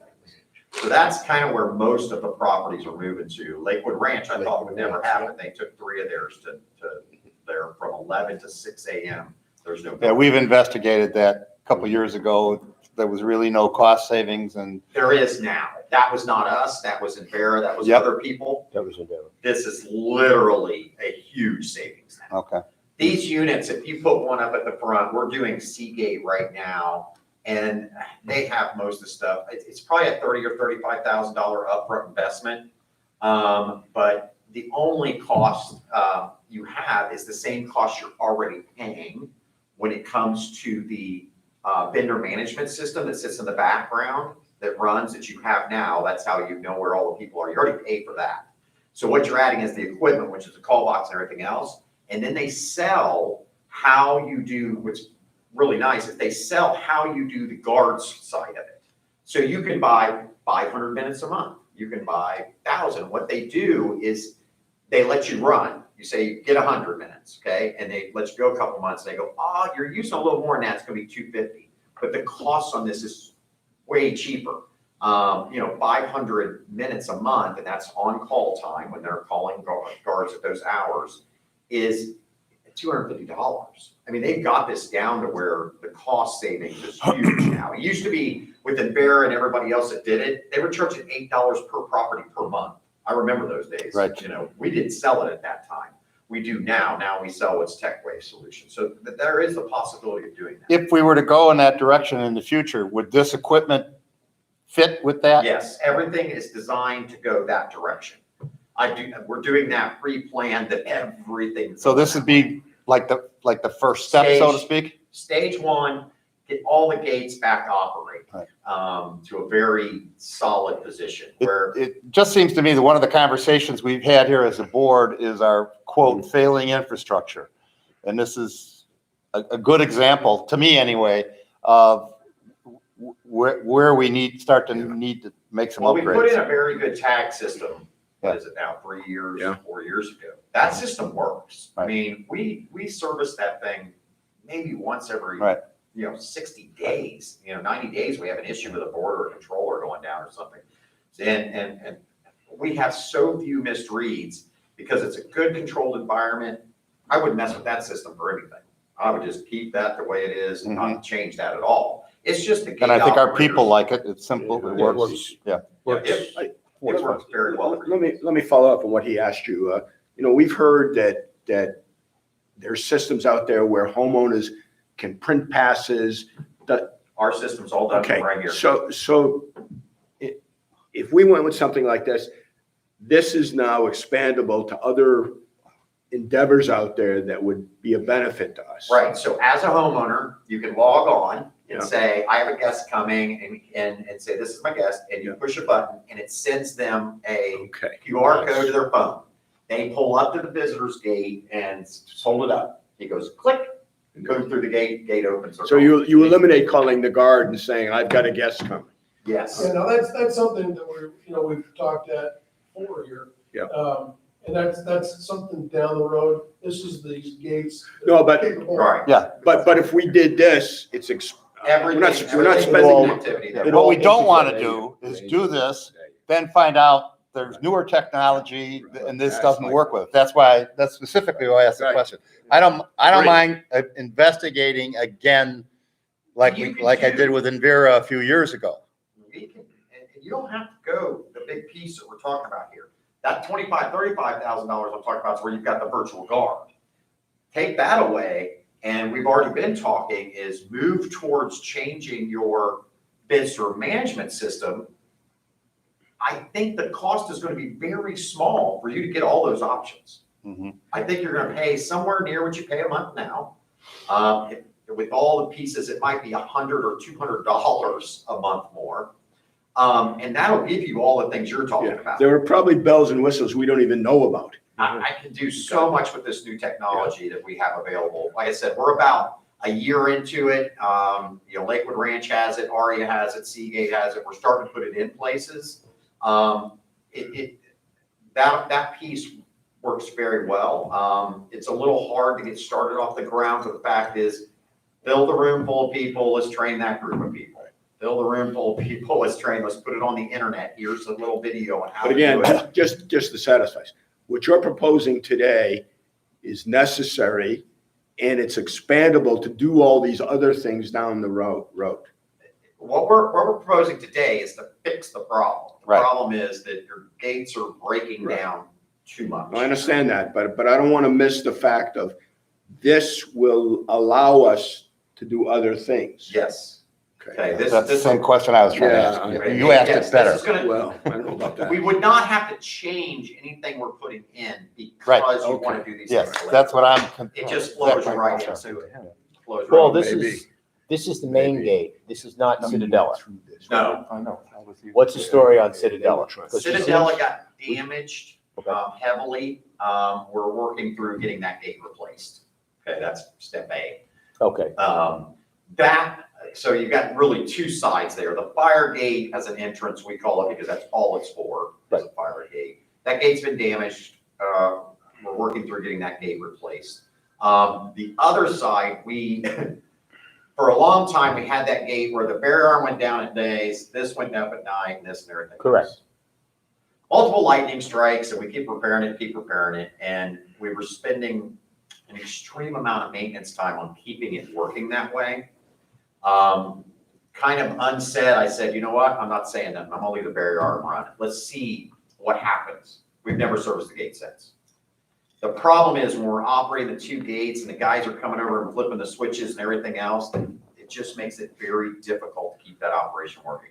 I'm working on a new box, so I built that. That's not standard.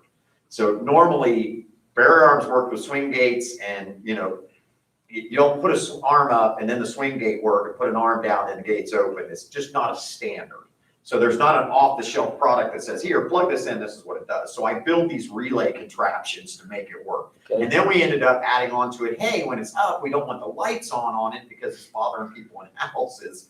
We've chased all of this to make this work right. I had it working perfectly and it caught on fire inside the gate operator. Okay. Don't know why, but all the stuff burned up in it, and I'm building a new one, and So- probably about the time I put the other Okay. gate back in but place. that's a separate deal from, Yes, separate From the from front. this. Well, it is, That's but not we're even really. customizing again. Right. It sounds like the air conditioner. I know. We believe that the Citadel gate will be paid for by the person who damaged it, so there'll be no cost to anybody here. We're talking about very small repairs on the other. Okay. Nothing worth even quotable. Keith, what did the finance committee recommend? Finance committee hasn't seen any of this. I know. That's why I asked the question. Oh, you sneaky We devil. We have a but my- finance committee. but- Yeah, but we typically don't present expenses to the finance committee. Right. It's presented to I the know we board don't, for but it's consideration. $30,000. I understand what you're saying, but we typically don't. And then the board has a discussion, and then if you want to take it back to a committee for discussion, you can. But when it comes to expenditures, we don't typically go We don't want to directly go. to a committee. No. Where would the funds for this come from? That's my question. That's a reserve item, obviously. And not having the budget in front of me, I have it. do we have, Of course she does. I have it. So gates, the operators number 1 and 2 were due for replacement back in 2019. The reserve allocation for both was $8,612. And then, I'm not sure why barrier arm operators 3 and 4 were deemed 13 years remaining life back in 2019. And the replacement cost $11,916. So Okay, close so to So 20 you do grand. understand some of the difference in costs. Those operators you have can be replaced, 2 of them for $8,000. Mhm. These are not the same.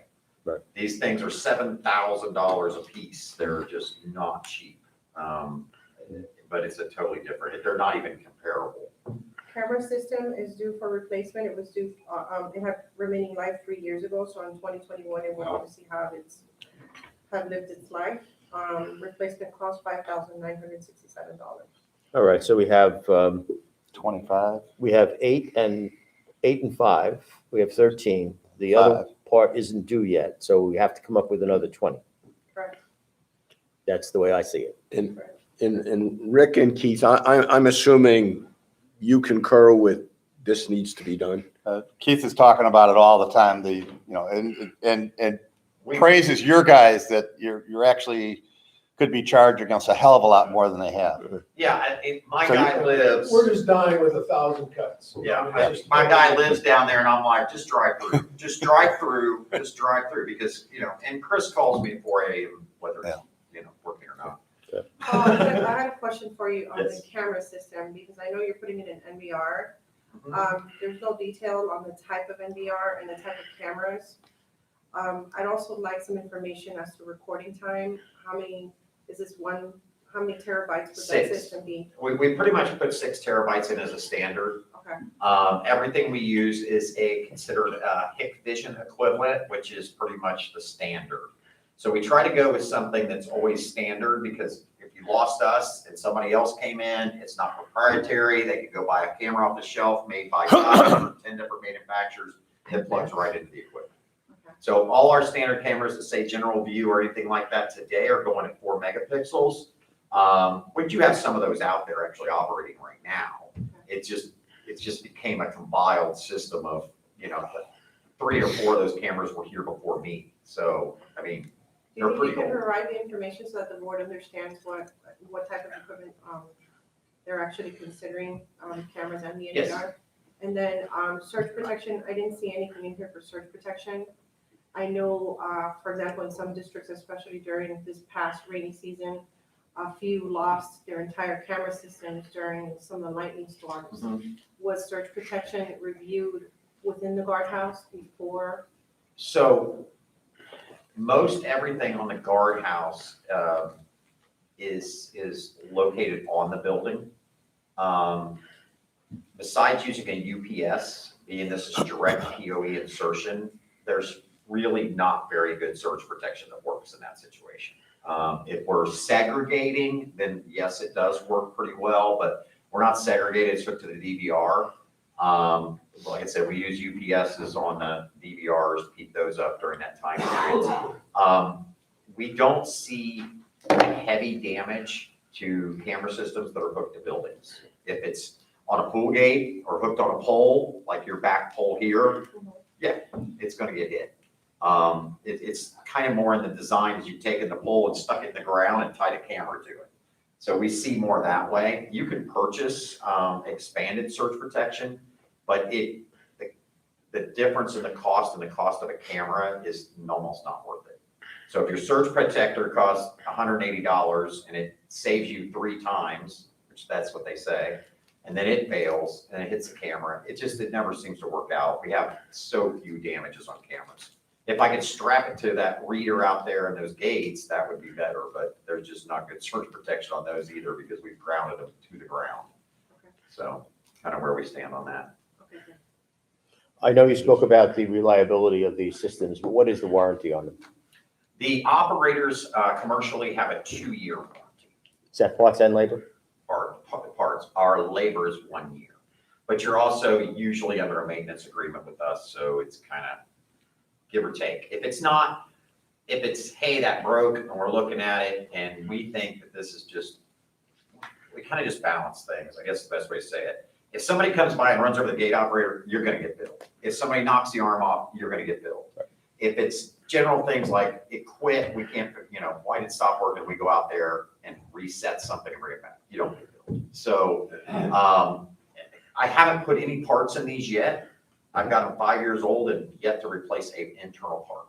Okay. So they've been very, very, very good at Reliable. having replaced arms. Dennis Isles put on 12 arms in 3 months. Because those people just drove through. Well, that's something that we really can't What's the stop. order? We actually have gotten better here for some reason over the last 6 months. That stopped. There for a while, we were putting them back on every other day. Then all of a sudden, it got better. But think about what we did. Most of it was Citadella, and the gates open is just a barrier arm. So it's just some of the odd things we have here. Is it a silly question to ask, could we just do the gates and not the cameras? But you won't see the gates when they get hit. You don't have very good cameras right now. Yeah. Seeing gates. Okay. The difference We is need to here. have the cameras. I mean, Well, would the cameras now are no good that we have? No, the cameras you have work. They're not up to a standard where we can say, okay, a car hit the gate, we have video image of the car, we have video image of the incident, and we have a license plate that we grabbed during the incident. Yeah. So that's kind of more what we're looking for. So we did this down at Venice Isles. We put in general view cameras and put in license plates, okay, capture. And I think they recovered out of probably $35,000, $40,000 in damage, they recovered probably 95% of it. They did very good. One guy I know of that they didn't get, he literally didn't have a driver's license, didn't own the car, one of these things where it went so far that they gave up. There was no money to chase. But 80% of those were residents that did the damage. So they got their money, they're right there. And just so I bring it up, so it's not later going, you didn't tell us that. If you knocked off one of these arms, and understand there's a couple different ways we can put this together. If they're hit, they have a twist bracket at the back that's made to twist. And if they're hit hard enough, that bracket will twist and give way so you don't do any more damage. Those are about $150, $200 for that whole bracket assembly. If somebody would physically destroy that arm, it's $2,500 arm. So it is an expensive arm. That's why we want cameras on them so when they do get hit. Right. So the other things about these operators we didn't talk about is those operators you have down there now have very little control about balance and speed, okay, up and down. These will move at 0.9 of a second. When I say it's a razor blade coming down, we can set them, they'll slash a car right now. So in the sense is the car goes through, the gate closes. Okay, car comes up, the gate opens very fast, or you can make these things really slow. So we've got controllability on a lot of things we didn't have before. They're just a lot smarter operator in the way we can set them up. They're even remote, remote controllable as far as we could see them from the internet if we want to plug them in. Currently, on the entrance in the front, on Yes. the homeowner side, a lot of times the arm will stay up. If there's like 3 cars in a row, it doesn't come down.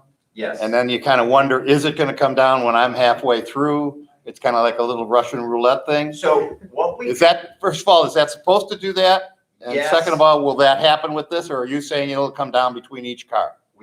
these are all things we can set up, okay?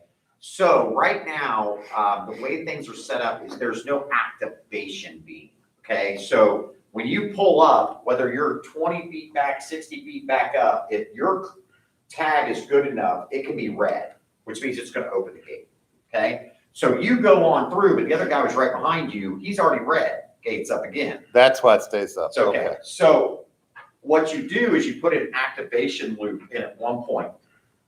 Okay, it's going to activate that reader for that 1 second while you're there. It opens the gate and then we start to close those things faster.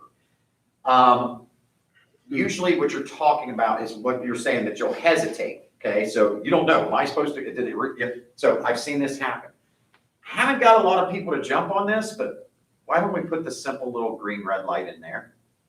It's so simple, but the operator's designed for it. It looks like a little stoplight. It says green, red, green, red. If you got a red, don't go. If you got a green, go. And I haven't talked anybody into those yet, but to me, it's like, at least you know whether, as you learn, my tag has been red, I have a green light, okay? If I've got a green light, I can continue to flow. If I got a red light, it's not reading me, that arm's coming down. I mean, that's kind of what it can do for you. Just a question for you, Paul. The existing loops don't need to be replaced. I think we're replacing the loops and everything. You are? Yeah, we're replacing So this is part of what you have proposed here. Yes, So we're all of the tearing loops have to be everything out. replaced, and you're replacing all of them. We're replacing any needed loops. We're not gonna say we're replacing them all. Some of that stuff we just replaced last 2 years ago. We just pulled up all the copies. We're gonna see what it needs. We're able to test that and know. Some of the reasons we were wanting to replace some of the loops was actually to move them, okay? To re-put these in different spaces, which is where we can talk about, when do you want that gate to open? Because if you really want to slow people down, you don't want to open on the exit gate till you get them up to the gate, then let them out. Do you want to let them out way early? Okay, but you will have people going faster and faster and faster. The faster that gate opens, the faster it can get down there, which some people want, you know, and so you're the guy walking across there and that guy's coming at 40 miles an hour, I don't want that. you know? Of the gates that have been damaged over the last couple of years, how many of them are the exit gates versus the entry gate? Exit gate way heavy. Which, Exit gate would be way heavy. Exit outside, inside gate operator, only from stupid things, but so why wouldn't we consider speed bumps? That's something we could consider. I guess, what I mean, a would be series the of- savings if we only did 3 gates instead of 4? Or 2? And did a speed bump for the 4th gate? Well, doesn't that take into consideration like emergency vehicles? I know they hate speed bumps, yeah. okay, and that may be prohibited by them. You So- have to check with them. Usually they Yeah. like the ones that they can strap, Yes. So, like we have here in the yeah. community. Linda, are we into non-reoccurring funds to cover the rest of this?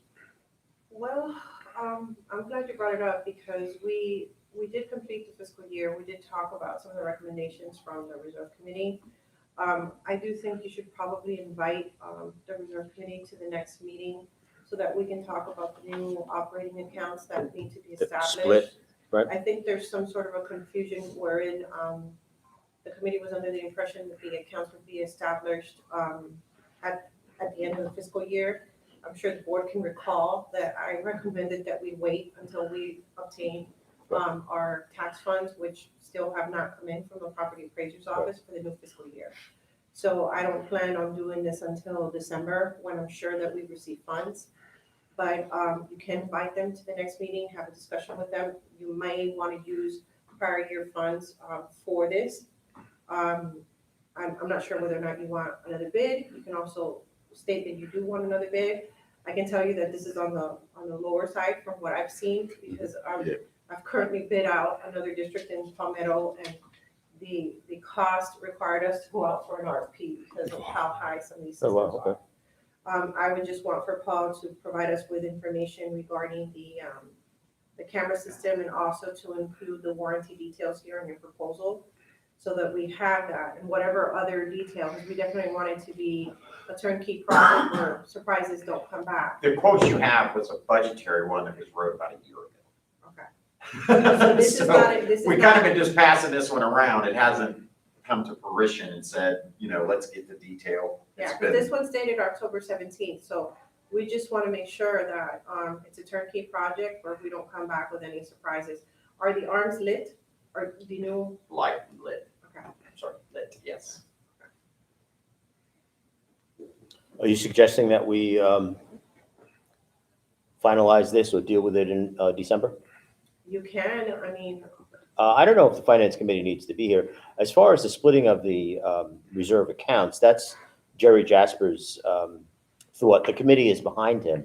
So I can invite Jerry to, if he's available, to come to the December meeting, and we can deal with that. you can, I mean, you can approve this, we can pay it out of the general fund, and then when you decide whether or not you want reimbursement from the reserve fund, you can do that as well. Okay.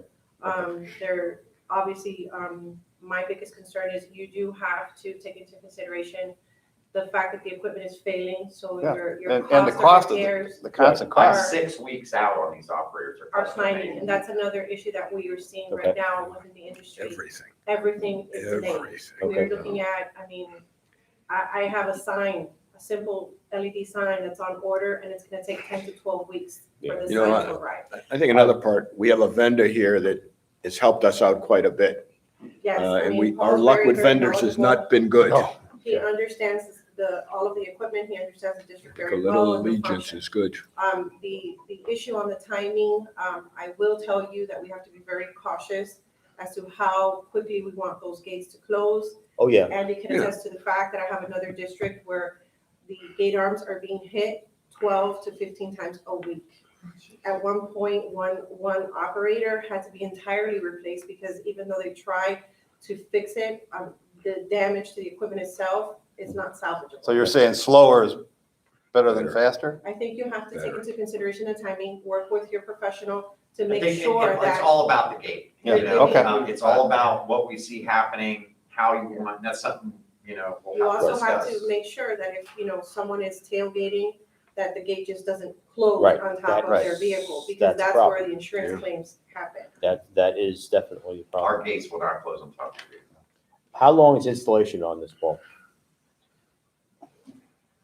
Assuming you had all the equipment right here, right now, and you were starting it on Monday, the 22nd, A week. a week to get it done.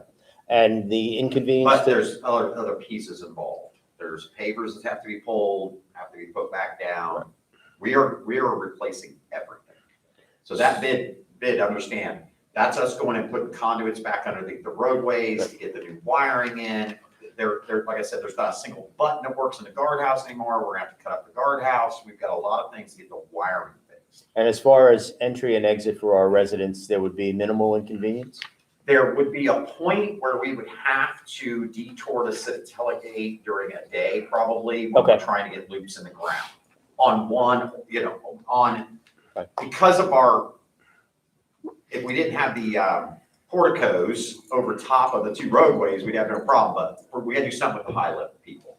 We could have it, so, Right. depending on how you want to work it security guard wise, could wave all the people through one side. Well, people could be notified that as, starting on Wednesday, the 24th, the Citadel gate in and out. It'll we can all be have- opened up, they just gotta use it. We can have our privacy people down there. We could put cones across the front. One day's worth of inconvenience. It'll be a collaborative project, depending on what the maintenance person can do. You still have your rifle, Raise Chief, from the pavers, military? Then he would raise the pavers, whatever they need done, he would raise the pavers. Right. They finish the work, and then it's resetting the pavers. Okay, If not, we have to contract a paver company to do that work, okay, just to be sure that it's done the right way. okay. As one person on this committee, this sounds like something we need to do for the good of the entire community, and that we need to get on it. So I would make the motion that we accept the bid as presented and we move forward with it. I'll second. Fair contract. Yes, yes. Andy will write a contract. So we have a second. Any further? Can you revise the proposal to include the details that we asked for? Yes, And can you detail the equipment on there as well? yes. Any further discussion? So when you say this is compatible with changes down the road, is it compatible only with your systems or any system? No, understand that all operators, I don't care what they are, it's a trigger. So anything you're wanting to do with them is opening and closing. So I could put in 20 different operators down there and I can make it work with any other equipment, because you're just saying open, it's like a garage door opener, you're saying open and close. So the compatibility of the gate operators, there's really, it's a switch. Okay. So it'll mix in. You could come back and say, hey, we want to use linear, we want more carry entry guard, we want this. That doesn't matter. It's just a switch going over there from a compatibility standpoint. They're not that intelligent. They're intelligent from a repair standpoint, a lot better, but they're not they know how to do anything other than open and close. So those are pretty simple. The camera system, yes, there's a lot more involved there. If we're thinking that's all a possibility, I will, deal with my tech wave engineer and say, on selection of camera, if we want to tie this in, does it make a difference of pulling the license plate and things like that? We will make those decisions Okay. on that. Any further discussion? All those in favor, please say aye. Aye. Aye. That's it. You know what we've done? Thanks here? for We the haven't kicked it explanation. down the No road. problem. Thank you. Yeah. We have Thanks not for the kicked the explanation. can down the road. Appreciate it very much. How about that? Pat ourselves on the back. No problem. Belinda, Thank I you. don't Well know where done. you're going next. I don't know where you're going next, but Yeah. could I do a piece of business? I definitely want one She of those. has it. You guys are even, Thank you. it should have been already there. Yep. Sorry. If it's okay with the chair, Sure. because I have to leave, I want to do a piece of business. I want to take us back to the last meeting when the POA was here and made a request to us. Subsequent to that, I got a personal email from the former chair of their board officially requesting space in this building. I'm assuming that's good enough for us in terms of doing this. There's been various looks at where that could happen. And I think realistically, probably the only place is in the pro shop, given what else do we have here? That proposal has not been discussed with management here. And I think the way to do it is with modular petitions, not hard construction. And the reason I say that is that there was a little bit of a look at hard construction. I'm not sure it took into account the duct work, the electrical work, doorways and everything else. And I'm assuming we would ask the POA to pay for this. So I need some guidance from all of you as to what you want to do at this point. I have not responded to the POA board. So the first issue is. I'm sorry? So the first issue is, do we consent to allowing the POA to come here? I'm First, asking all of you for that kind would of be the guidance. first issue. Then, fine. I said this at the last meeting and I got misquoted. I do think we have a responsibility to the employees that work here now first. Yeah. I still believe that. I've never liked the way the situation is with Keith and his assistant and where she works and, you know, in with the laundry. So I'm happy to have the POA here if we can find a place, but I think we need to make sure that we get our people in the best places possible and then try to find room for the POA. Just to, You know, when you look around the building, there is no other office space that we could take. I mean, the laundry room is being shared by 2 people. Marianne has 4 people, even worse. Marianne has an office, but she consults with our residents. We've got people doubled up in the reception area.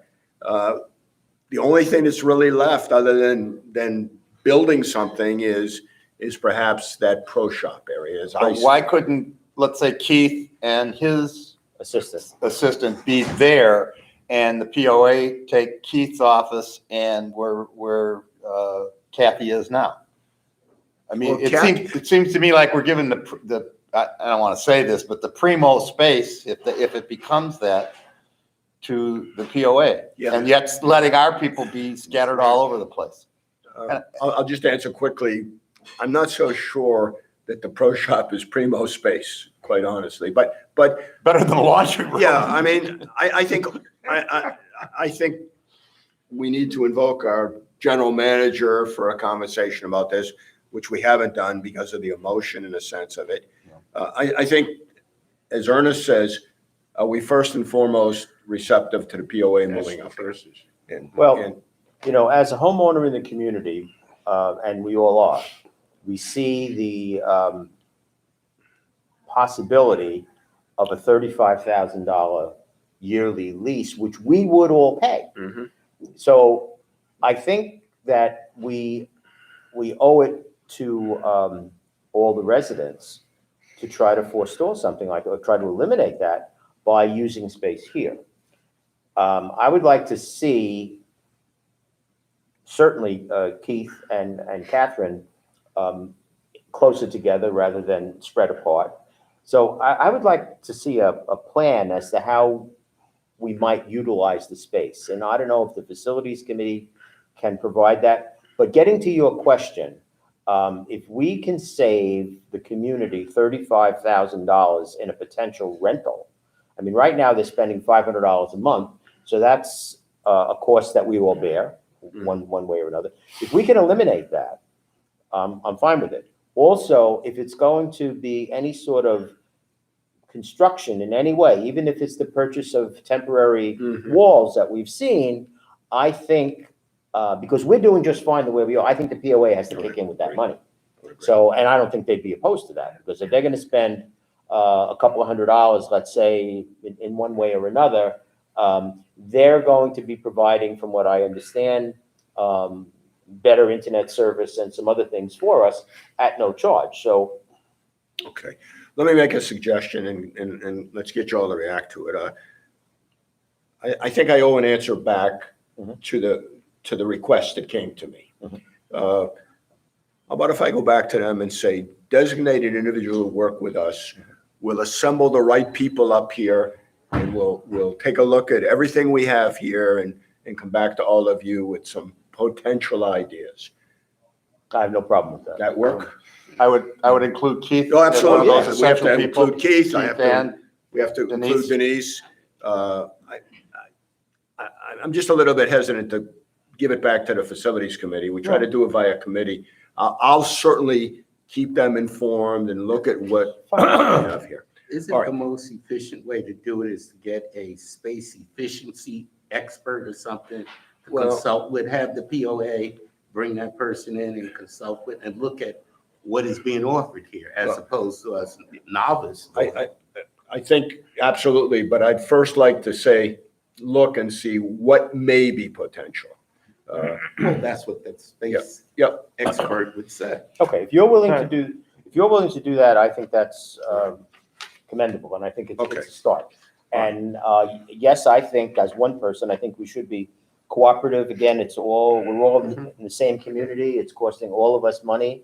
If it can be reduced, that's to the benefit of everybody. I personally wish that their chairman had sent an official letter to our chairman. It came to me. So That's fine. I'll deal Because with of it. the facilities committee. I'll deal with it. So I'm where Rich is. I think we have an obligation to look at it. I guess I would turn to Vesta as a resource Mhm. for a couple of reasons. One, have they had an opportunity, as long as they've been here now, to look at our staffing?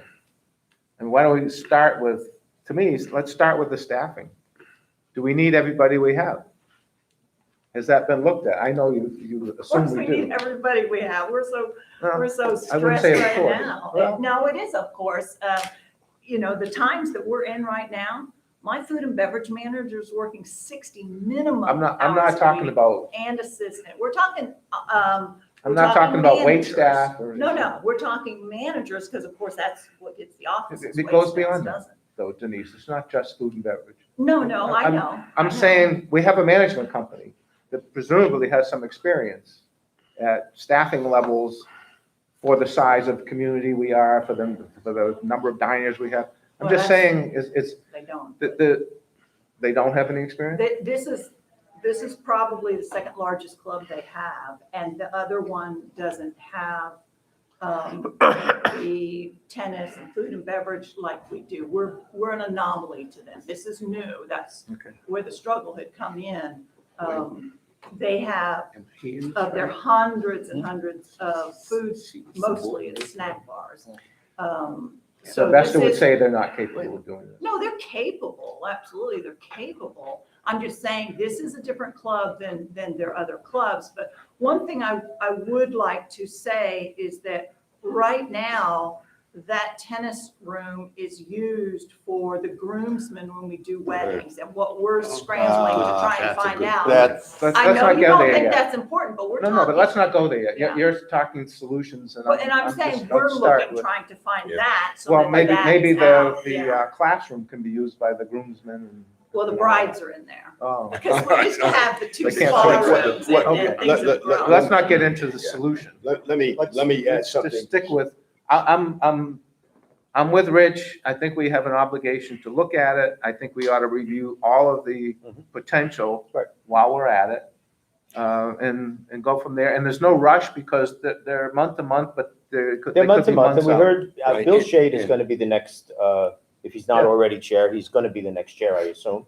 And I don't think that's a reach, but he had said 3 to 6 months. Right. So So we it's got not like, Yeah, we have and Right. they're being pushed out. But the other thing I have to mention is that setting up this room takes manpower, which is dollars. So if we're going to be setting up, now the POA is going to have their meetings, there has to be some consideration for the use of the staff to set up and break down, because if it's Wednesdays, for example, when they have their meetings, well, we have dinner here on Wednesdays. So it's going to be a lot of setup and breakdown, and that has to be a consideration. If it's We gonna could be- have this meeting in one of those side rooms. There's 6 people here. We We can. usually do. I'm talking about the POA meetings, which are traditionally on the first Wednesday of the month. Yeah. So Wednesday happens to be a dinner night here. Every Wednesday is. So that means if they're having a big to-do, as they have from time to time, you gotta set up 100 chairs or whatever, then you gotta break it down, bring the tables back in. There's a lot of manpower involved. So I don't know how many people go to the POA meeting. About 20. I don't We still do Zoom. it depends if they're talking about telecommunications contracts. It could be 12 to 15 people here. I will share, Ken and others. I went to Vesta on 2 occasions, asking them for help with the construction of the tiki. Got nothing. Yeah. So, Maybe we have the wrong management company. I would like to say Subject for also, another day. in adding the POA meetings, we have the HOA meetings here, the Cipriani and the Tizian, all these things. We have 80 card groups a month now that we flip for. So it's becoming very, very difficult. This is a different topic. Meetings. Right. all right, so what I'm gonna do Stay is, on this topic. I'm gonna get, Not that that isn't important, but I'm gonna get everybody in the room together. Okay. I will include Vesta, and I'll come back to you with where we are. you know, I agree with that. I was the one who brought this up in the first place. But So. Denise is right. They have these ancillary committees, like code enforcement, monthly Right. meetings, and all these other meetings that will be utilizing this facility. We already had one HOA asked if they could have an office here now. So I see your point. I see your Maybe point. we could get in the rental business. Seriously. Well, All right, well, thank you for letting me indulge. yeah, I think Steve has a good idea, and yes, I encourage you to move forward All with right. that. Despite what Vesta not being able to provide someone with construction expertise to help us with the tiki bar, I'll just say that I've been very happy with their performance since we had our first couple of speed bumps. Yeah. And I think they're doing a fine job right now. And I will ask them to participate in this. They've got Fine. a gentleman named Scott who does all their Okay. operational No, things, and I think he would be. The more help we get, the better. With- Okay, Maybe they can lead us in a direction. okay, Thank you for letting me get that in. okay. Good idea. No, I know Steve has I gotta to go. go. Do you need me for anything else? Okay. Please excuse me. Before we move into the discussion of the pool rules, it's 11:31. Does anybody need a break? Sure, let's take a break. Okay, so let's take a 10-minute break at 11:31. Very happy and healthy Thanksgiving. Yeah, Enjoy- same to all of you. I'm enjoy sorry. your family. I'm sorry I gotta go, but my wife is Go- gonna kill me. Go pick them up. Yeah, I'll go get 'em. The best to all of you for the holiday Hey, season. you too, buddy. So my daughter. It's not Monday, it's a week. Monday is the 30th. It's the next Monday. Yeah, well, I won't be. I'm going Okay. on cruise from the 4th to 12th. This is more important than us. How you feeling? What? How you feeling? You look great. You look great. You look good. When I sit here, I don't need oxygen. All right, I'm Yeah. Happy holidays. Yeah, same to you. I'm going to get my son. I haven't seen him in 2 years. We're flying into Tampa, so I gotta get up there to pick him up, so I'm pretty excited. Best to you. Best to you. I'm just saying, there's Yeah. no other time.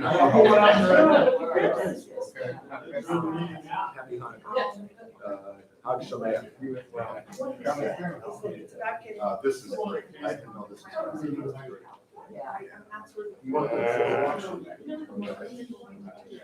Belinda, thanks. Take care, Steve. See you. It's not the art, it's just. No, you're not. You're signing a little bit. So it's possible. So I said, if we take the arms, I said, no. He said, well, if they want us, they can get the direction. They can adjust They that. can get the direction. So he said, yeah, if over time you want to take those tenants, if you want to take those tenants off. You can. So we'd be looking at, I'm gonna send this to you. But we'd be looking at 350. And I said, well, okay, that to me is at least, that's about 27, 28. It's not. But the light bulbs are 200 and something, and that includes the light bulb with it. So really, it's only like 100 and some odd more. It's not too bad. Well, no, he said three, well, my understanding is. Is it 350 plus? No, I think it's 350. Exactly, yeah. So if the light bulbs, the new light bulbs that are the most powerful screw-in light bulbs on the market are 200. So in reality, it's 150 more to get the whole head of the light. That's not bad. Well, no, I don't think, I didn't understand it that way, Denise. I didn't understand it that way. These would be brand new light bulbs. Yeah, that's what I'm saying. I'm saying the ones, because we were looking at these aren't the most powerful screw-in light bulbs on the market. There's one more that's more powerful. And we had asked him about those. And he said, you could use those, and it's still not gonna quite make it because they don't make a screw-in LED that matches the 1,000-watt regular bulb that we used to have. And even if we tried to get those, which we were looking at, are 200 just for bulbs. He's giving us. Oh, I understand what you're saying. So really, from what we were looking at, it's only 150 more. I understand. Because we Sorry, have to do the I lights follow you anyway. now. I follow you. So Yeah. this is a good story because we went with one company and they were talking about. 1,400. Exactly, and I was like, that No, ain't he said, no, happening. he said they're just ripping you off. Yeah. That's- And he said, yeah, if you want your maintenance guy to put them in, you'll save Right. money, or we can put them Right. in. We can What he do said was reports the at a bulbs, time. so, at the end of the day, he's gonna send you something. And what I feel is that he agreed. Number one, they're only a couple weeks out. Oh, that's nice. And they make their own bulbs, they make them completely, what they call vertically integrated. Yeah, they make them. So. what These we guys are could good, do good guys. is make sure. It is diet, right? Yeah. Okay. Thank you. You're breaking away. I was hoping I was right.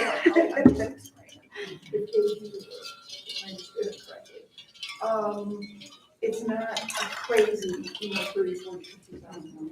So let's see what he sends you. I was scribbling notes kind of on, a piece of paper in my hand, so it's possible I did get something to I don't think so. Yeah, he'll send us all that, I'll copy you in on it, send it. to you. Yeah, I said, I think it. When's our next meeting? Oh, it's December 6th, Monday, December 6th. I think so. He strikes me Yeah. very, bang, bang, bang, Yeah. kind of guy. Yeah. So, no, it was good chat, Good. and I, so let's see. Let's see what he has. Let's see what he says. Yeah, that sounds good. Yeah, And hopefully that's not a hard fit up there on the arm, but. Yeah, well, the funny thing was, he said, oh, and maybe you can reuse the light bulbs in the parking lot. I said, we can't, they won't fit. Yeah, because those are So, the flat ones and those are the round ones.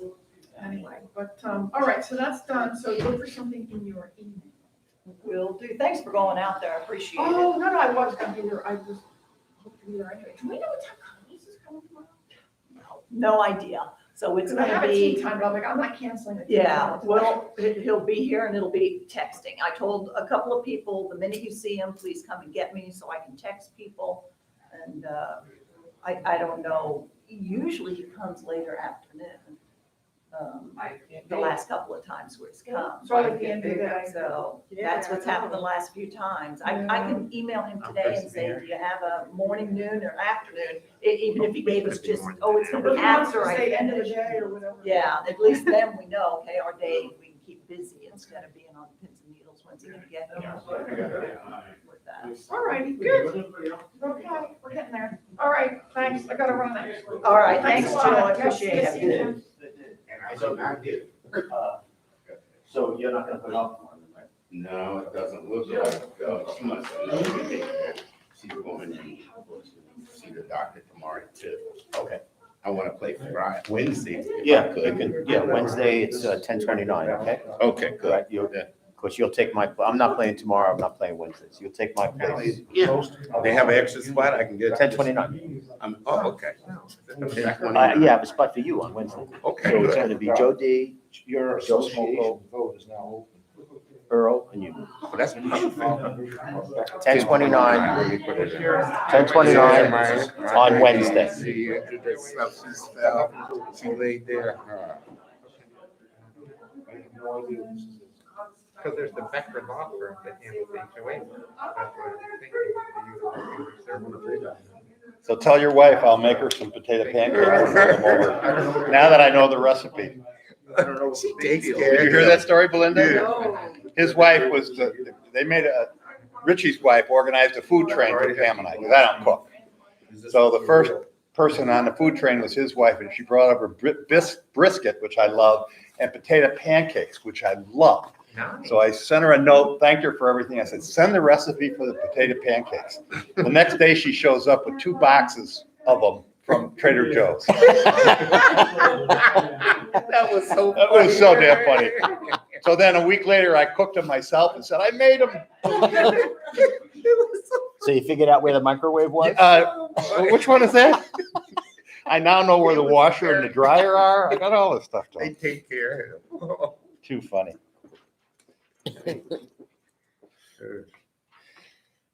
We actually accomplished something today. Come on, what's going on with this board? Now, let's keep in mind, this is the meeting we weren't gonna have. Yes, exactly. We didn't need this You one. gotta This is the meeting we weren't gonna have.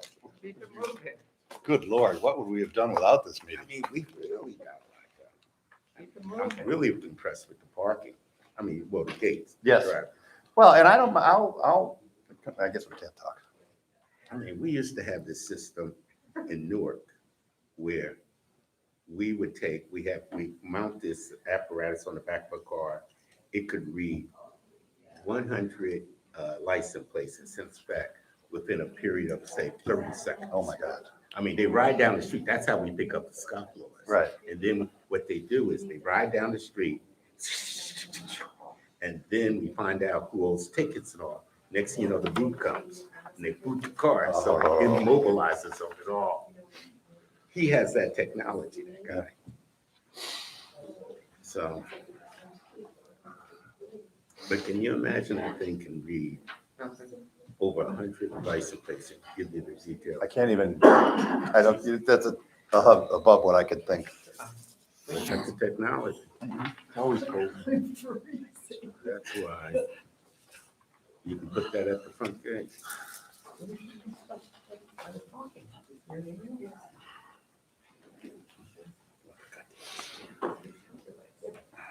Crowd staying out. We're ready. Okay, and we are back on the record at 11:41 a.m. Supervisors, the next item on the agenda is the consideration of the rules and regulations for the changes to the pool rules. Denise? All right. We got a letter from the Florida Health about updating rules and regs on the signage at the pool, and a lot of it was about, it has to be so many inches high and this and that. That's being done. The committees had their input on that. But in doing that, we now have to update the rules and regs, which needs approval from the Board of Supervisors. I had sent a copy that had yellow highlights, is the one with all the changes on it.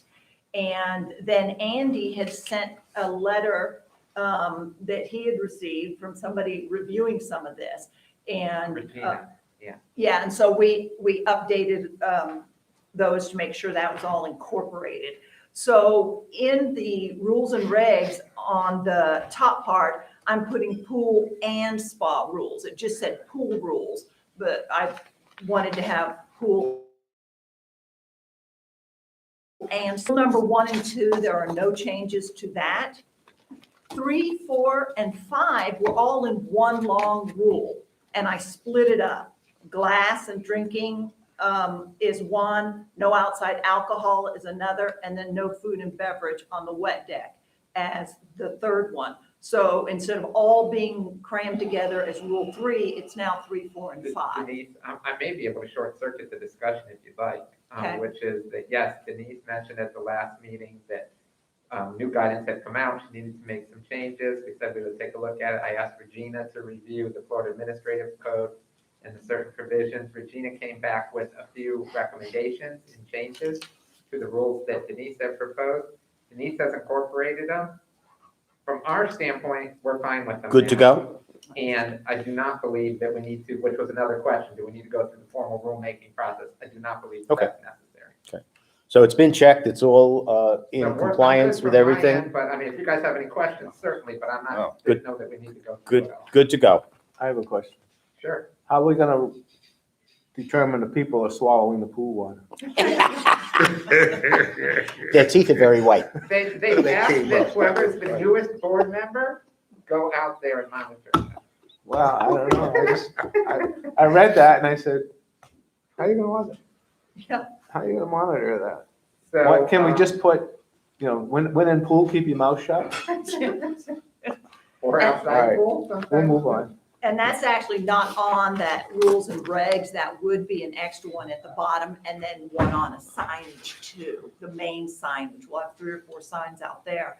And then I added a caveat, violators of pool and spa rules may be subject to suspension of privileges. Do you feel That's that's fine. okay to put at the bottom of that? It's all fine. We've done that. So, All right, so then I think just maybe a motion to approve the. Well, revised Denise, rules this and is regs. what we discussed at the meeting, the pool Yes. and everything.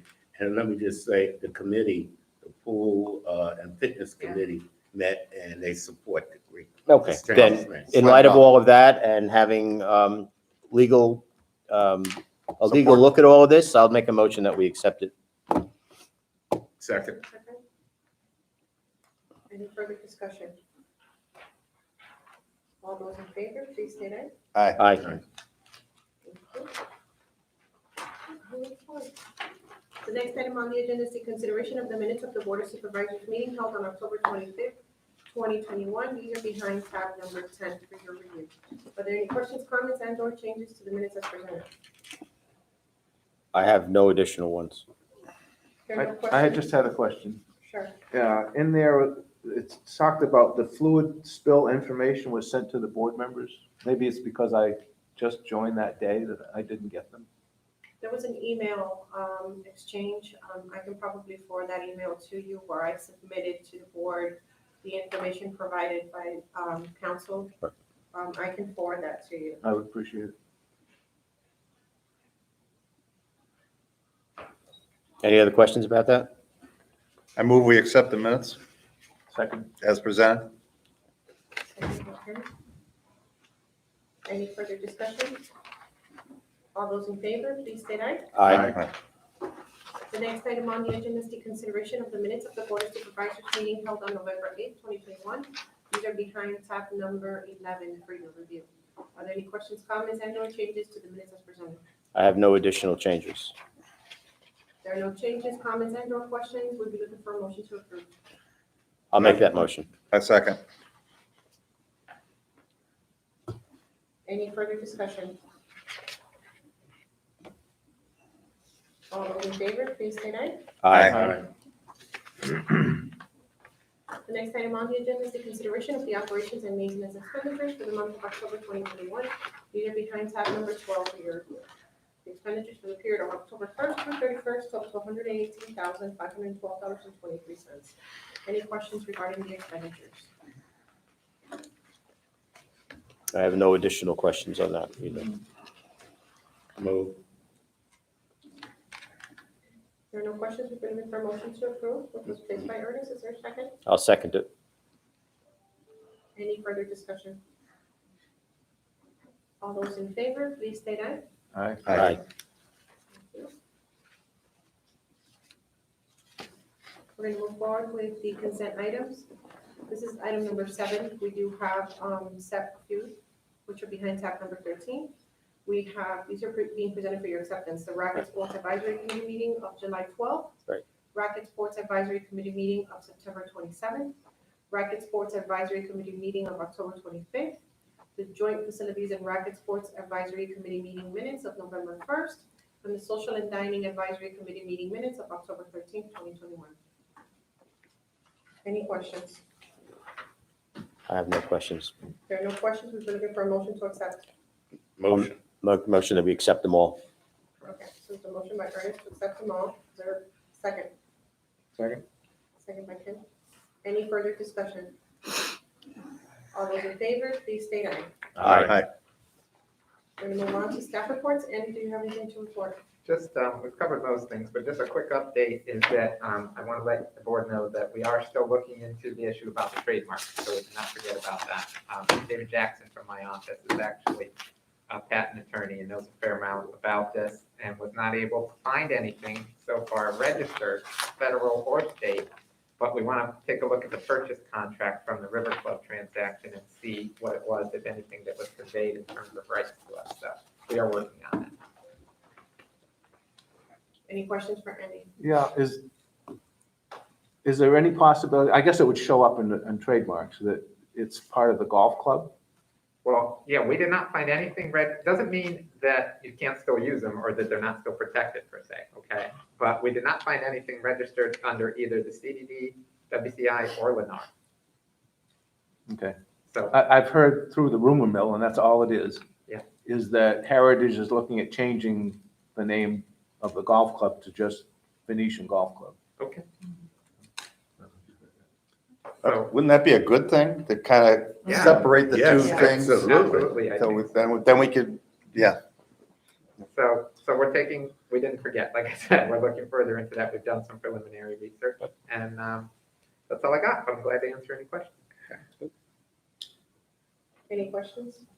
Andy, I have one. I had sent the board and copied you and Belinda regarding a tenant who left earlier this year without. Speak up a little, please. Without paying their last bill. Can I have that microphone? Sorry. Thank you.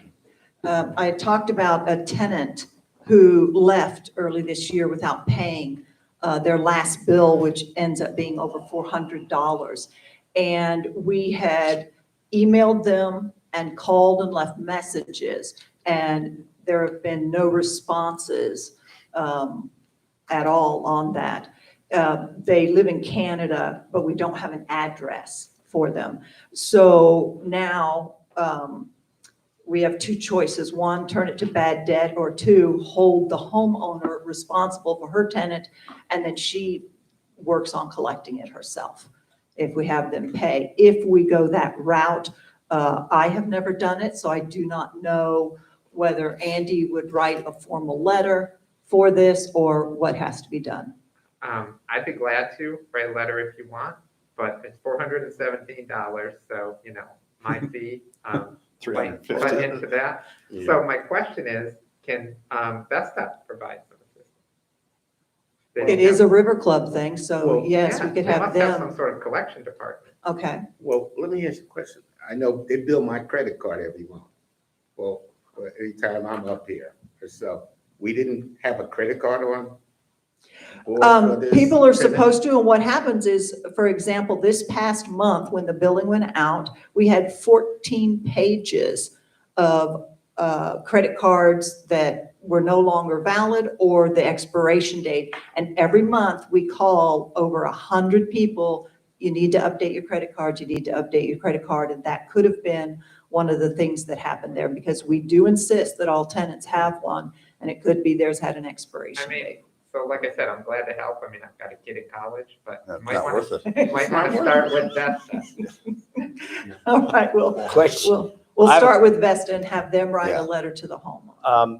Normally, on a lease that's provided, in this case, it was a long-term rental, I assume, 3-month rental or whatever it was. Isn't the homeowner responsible? Absolutely. In the master declaration, the Yeah. homeowner is responsible for But all of their Vesta guests, should pursue the homeowner. whether it's the speeding that happens, Yeah, if right. it's your guest, or if it's a bill, or even if it's destruction of property, the homeowner is responsible. Well, why don't we just maybe sit- speak with Vesta, but I would suggest that we simply bill the homeowner. Just send a letter. Bill Just the a- homeowner for the amount and let them reach out to their tenant. All right, we will do that. We will reach out to them, let them know, quote the There you go, you gotta pay master your own declaration college for it bills. and get it done. All right, that's all I needed to Don't know, help because them we've us. not done this before. Any other questions? Thank you. Okay, Denise, do you have anything to report? I do. We have one salvage permission. We got several months ago the new flat top. We got the new flat top in the kitchen, and the old one was taken out, and I would like the board to give me permission to salvage that.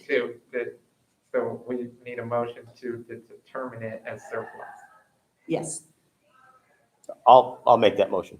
Where is the piece of equipment now? Outside? It's out back by the trash. And what's cans. going to happen with it? It's going to be just, We'll have Junked? somebody either pick it up and haul it to the trash yard, or one of us will do it. We're trying to find somebody who collects that kind of stuff and just come and get it, and then we don't have to pay to have it dumped.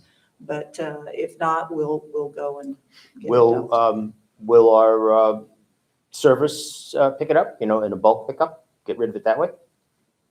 I can find out if they'll do a bulk pickup with the, Because usually there's no charge for that. mhm. I'll make the motion that we Terminate as surplus. consider it as surplus and give you the authority to go get rid of it. Second. Any further discussion? Aye. All Oh. those in favor, please say aye. Aye. Aye. Thanks, Randy. Thank you. Did you have Thank you. anything else, Denise? I do. I sent Friday, I believe it was, 2 quotes on the roof. We have a leak in this little room here. And we had it dried out and patched where the ceiling was coming down, but the roof itself still needs repaired. We got 2 quotes, one from CRM, South Roofing Solutions, and one from Crowther. CRM came out and not only saw that that needs repaired, but I sent pictures of a lot of the wood trim that's rotted and eaten through and different areas that need cleaned up and broken tiles that they'll be doing. Their quote was for $12,600. They were wanting to remove in this area a 5 by 40 foot area of tile and repair that, which goes from here, I believe, all the way to the end of that. When we asked Crowther for a quote, we gave them everything these guys were going to do, did not give them the price, of course, or who the company was, but said, this is what these guys are doing. Come on out and look at it. Do you feel that needs done? They only changed a couple of things. One, they were not looking at a 5 by 40 foot. They were looking at I believe it's a 10 by 15 foot smaller area. He said that's, you most likely don't have to go all the way down there. Crowther is the one who did this repair over here, and they did a really great job. Another thing is Crowther would not be replacing as many of the tiles, and we called them earlier and asked them, these tiles here are obsolete. When we had this other work done, they couldn't find them. They bought some. They're not perfect match, but what we did was took it from areas you couldn't see and used it for areas that you could see. And so there's some mismatched tiles up there, but they're not eye view. And that's probably what's going to happen again. CRM said they're going to replace 40 tiles. Not sure where they're going to get them because there are no tiles like this, and they may not know that these are obsolete. One thing Crowther said they will do, there are some that are just cracked, they will just mend those, but there are some that are shattered and they do have to be replaced. So your differences are the amount of repair here and the amount of tiles, and the prices are $12,600 versus $6,400, I believe. I'm trying to find that on here. $6,400. Yes, and there was also, you saw a picture of all the work that they're going to do in the different areas while they're up there. When you sent this out, my question back to you was, had you spoken with Belinda, and is there any insurance, is this an insurance situation or not? So I don't know, is it? What do you think? I don't know. I would have to forward it over to the claims team for review. I guess we could submit it as a claim and see what they say. The worst they can say is no. And because we're talking about a minimum of $6,000 here, that would Have the work done and then submit it and see what they say. I know if a pipe breaks and there's a leak, that's covered. I'm just not sure about a roof leak on that. So yeah, we can do just send everything to Belinda. I just want to be sure that when we do have occurrences, whatever they may be, those things, like let's say what happened in the women's locker room or bathroom or whatever, if it is an insurance thing, this is why we have an insurance policy. That let them say no or let them say yes. So you want to go with the 6,000 and change? Crowther is somebody we've used in the past, and they were very thorough, and I do like the work that they do. I've never used CRM, and they are more expensive, and it's not that we're going necessarily cheap, we're just going less expensive. Crowther will do a thorough job. I don't doubt that. Now, they could start tearing this down and feel they need to go further.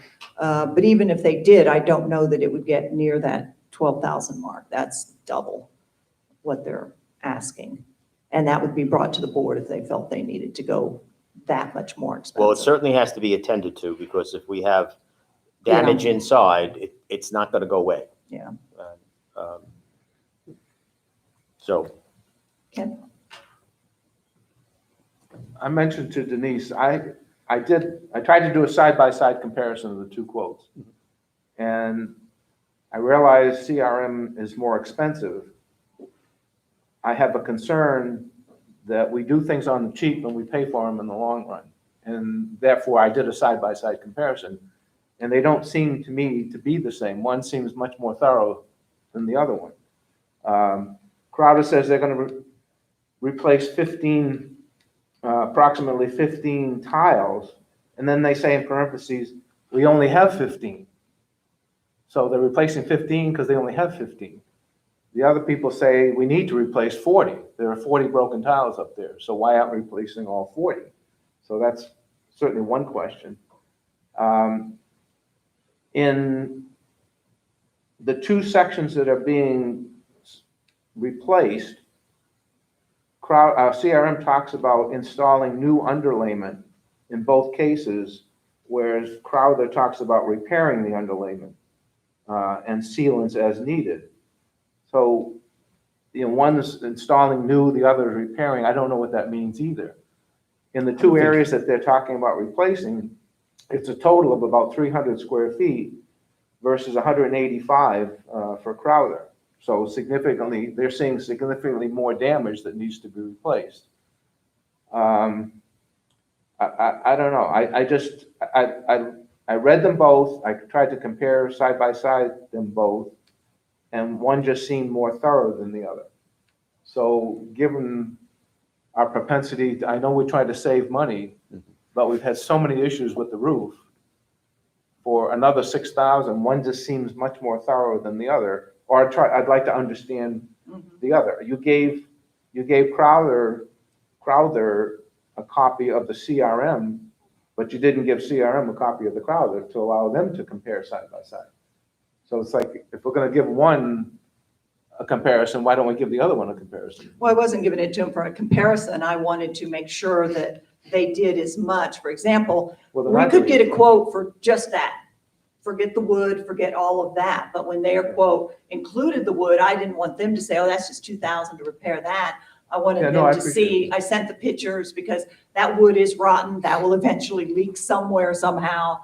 The flat part up there is getting all moldy and eating through. So I wanted, that's why I gave it to them. Didn't give them the name or the price. Sure. Just these are the things we're doing. And I don't know if they wrote everything down. I do know over here, they didn't repair. They literally replaced all the way down to the suds. And so whatever they dig up, once they start opening that, I don't know if it's going to be the same shoddy work that WCI did before, because they said that leak was 15 years old.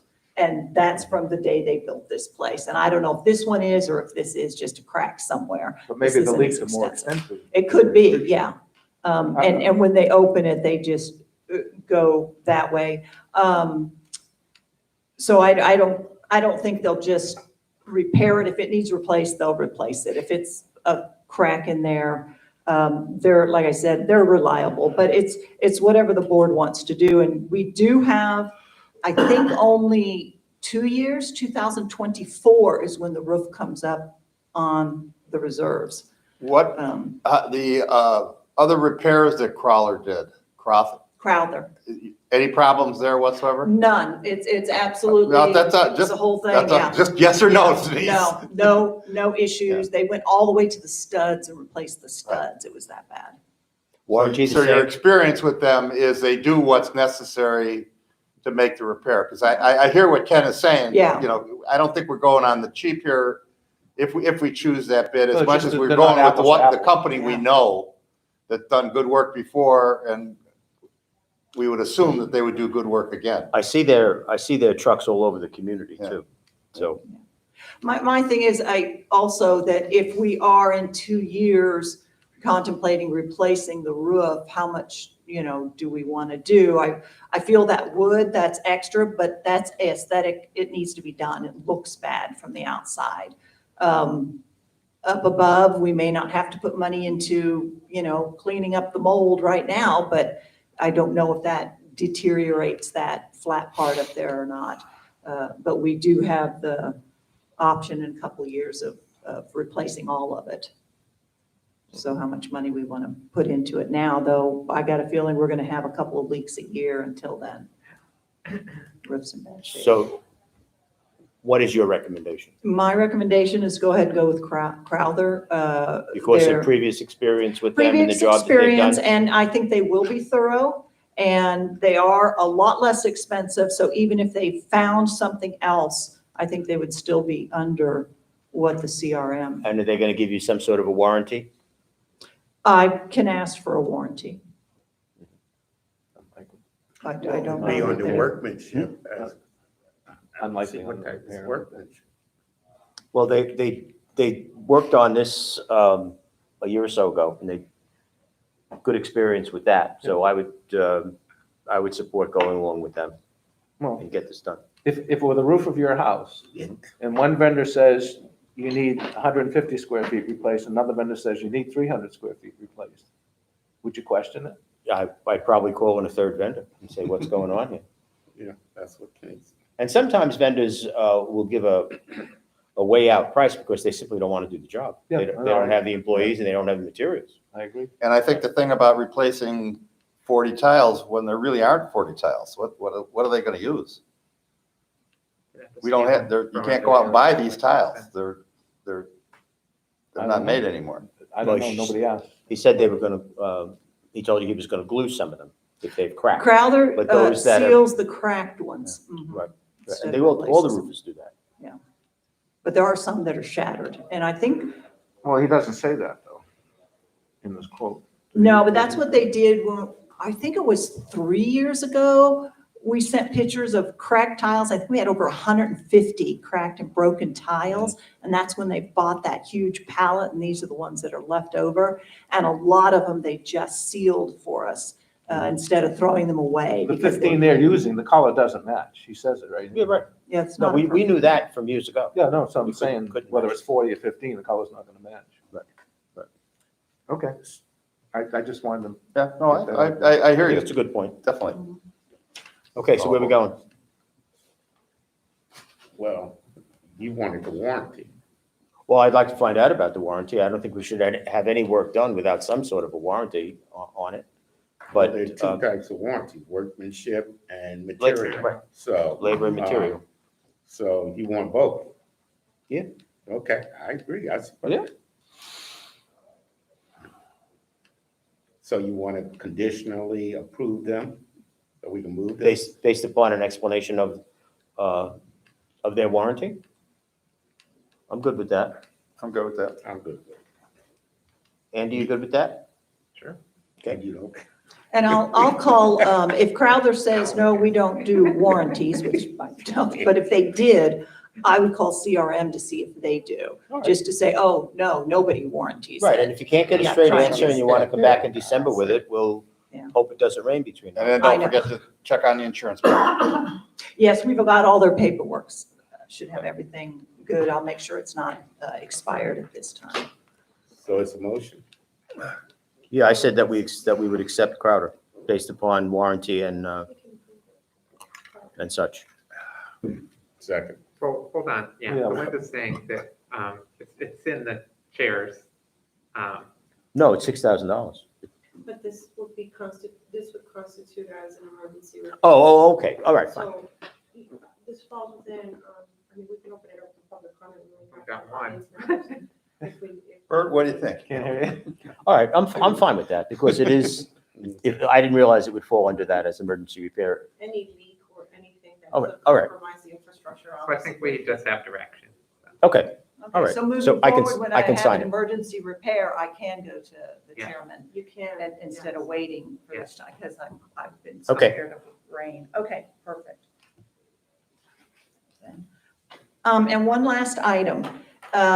Vesta's policy on masks for staff staff must wear a mask if they are unvaccinated. If they are vaccinated, they do not have to wear a mask. We've all been waiting on this new OSHA where they were wanting mandatory vaccinations or daily testing. That has now been set aside in the state of Florida, so we're not worried about that.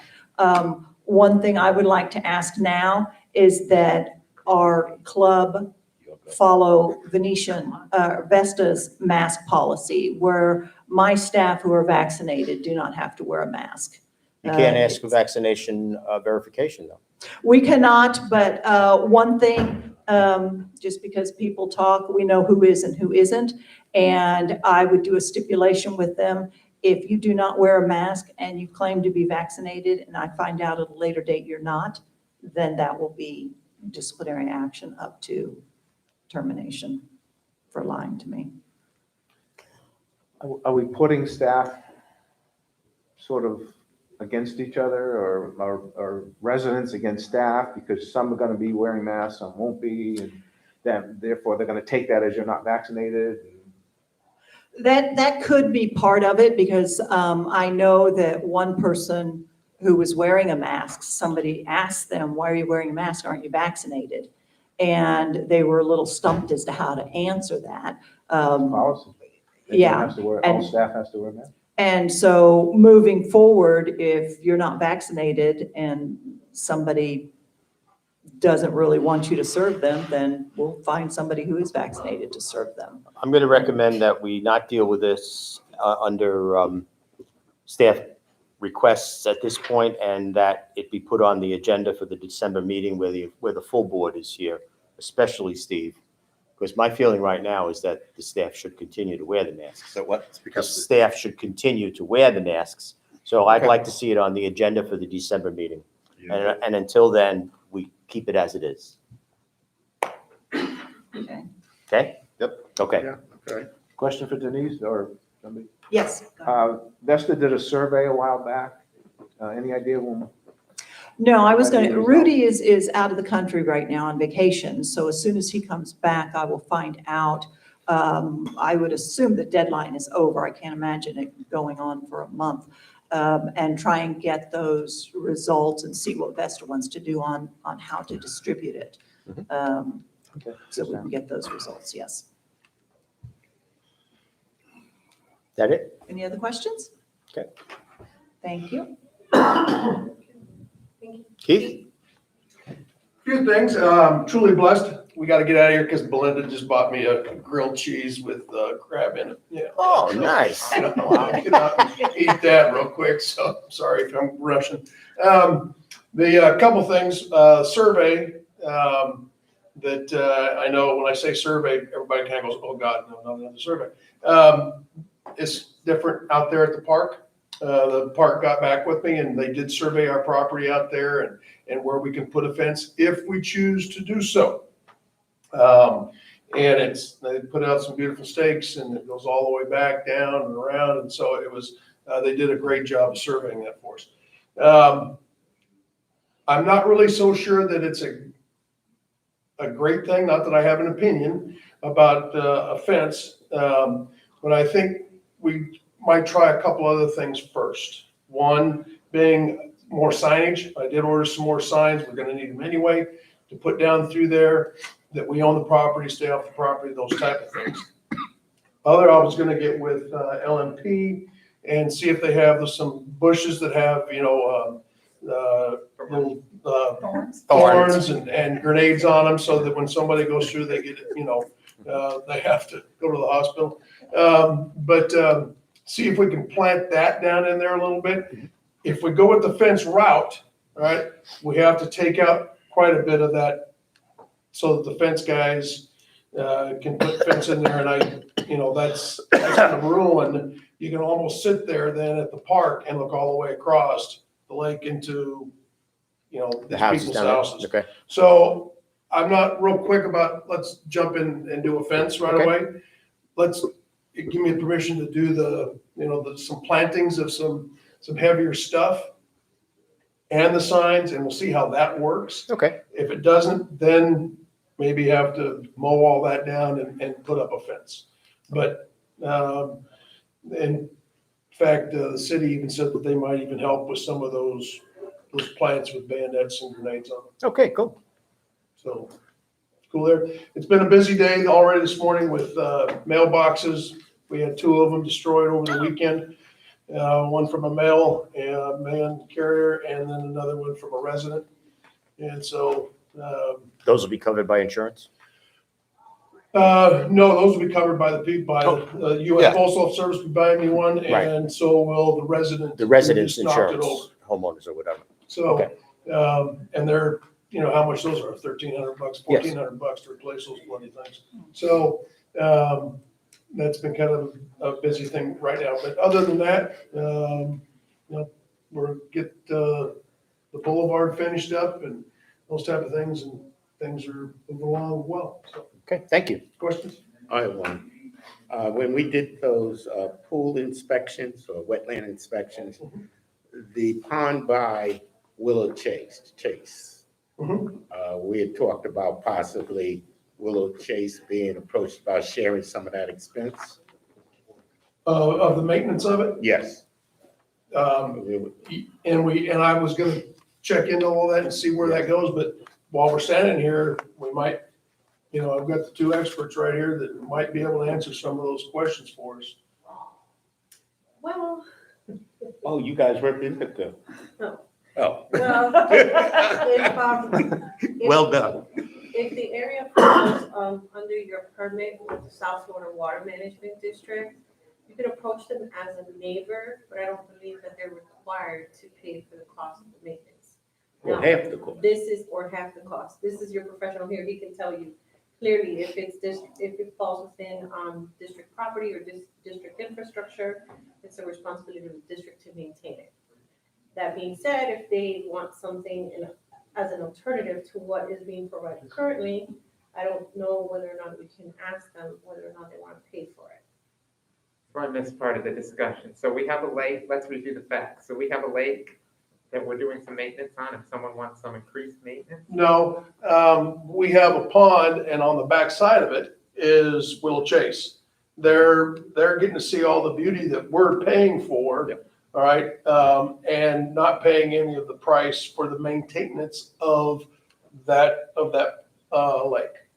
And so when we were doing our pond inspections, the water was kind of low because of being sucked out of the By Neil's new Neil property. Community Neil's across the new street. property, Right. yeah. And so it was just brought up, we had talked about, it might not be a bad idea if they help pay for some of this, and how you would break that out, I don't know, but You can ask, but you can't make them. I'll ask. I thought some number of meetings ago, we agreed to do the maintenance and mowing and all that around that complete pond. We do.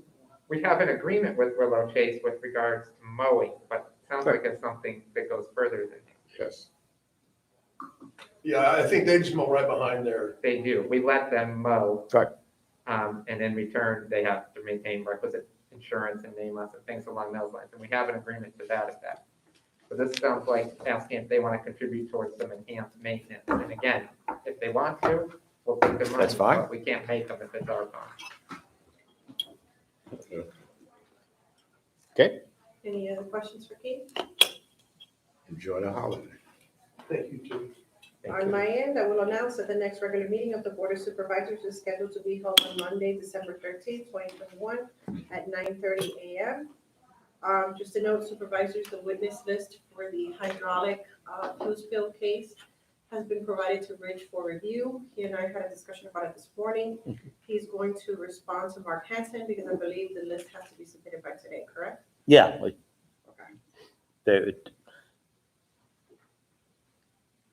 I think it was probably sent already, yeah.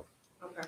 Because I had to have it notarized. That was done on Friday, and it was then scanned back to them, and I mailed the original that same day, so they have it. And I don't have anything else. Any questions for me? Supervisor requests or comments? Are there any supervisor requests or comments? I'm good. Just mention the Strategic Direction Committee. We decided not to meet the 23rd this week because so many people were traveling. So our first meeting will be December 7th, and we're meeting twice a month to expedite the process.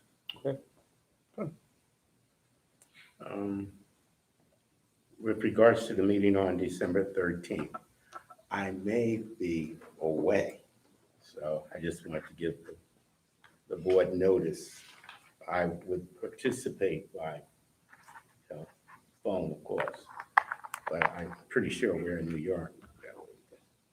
And then, once again, I would request that the board consider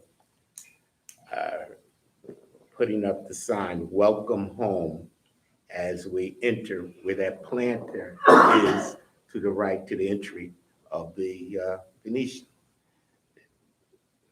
I know it was taken down, but it's just a great feeling when you used to see that sign, "Welcome Home." We have all these other signs, no trespassing, no parking, no everything else, something positive. We had a lot more there when we took that one down. Yeah, Yeah, well, we did have a lot well, more. you were the only one objecting, so you don't want, I understand. That's okay. But, I think it would be just a warm touch, a human touch to have that sign put back up, "Welcome Home." And I'm going to ask at every meeting, I'm going to let you know.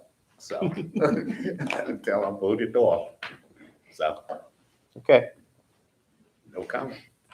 Any other supervisor requests or comments?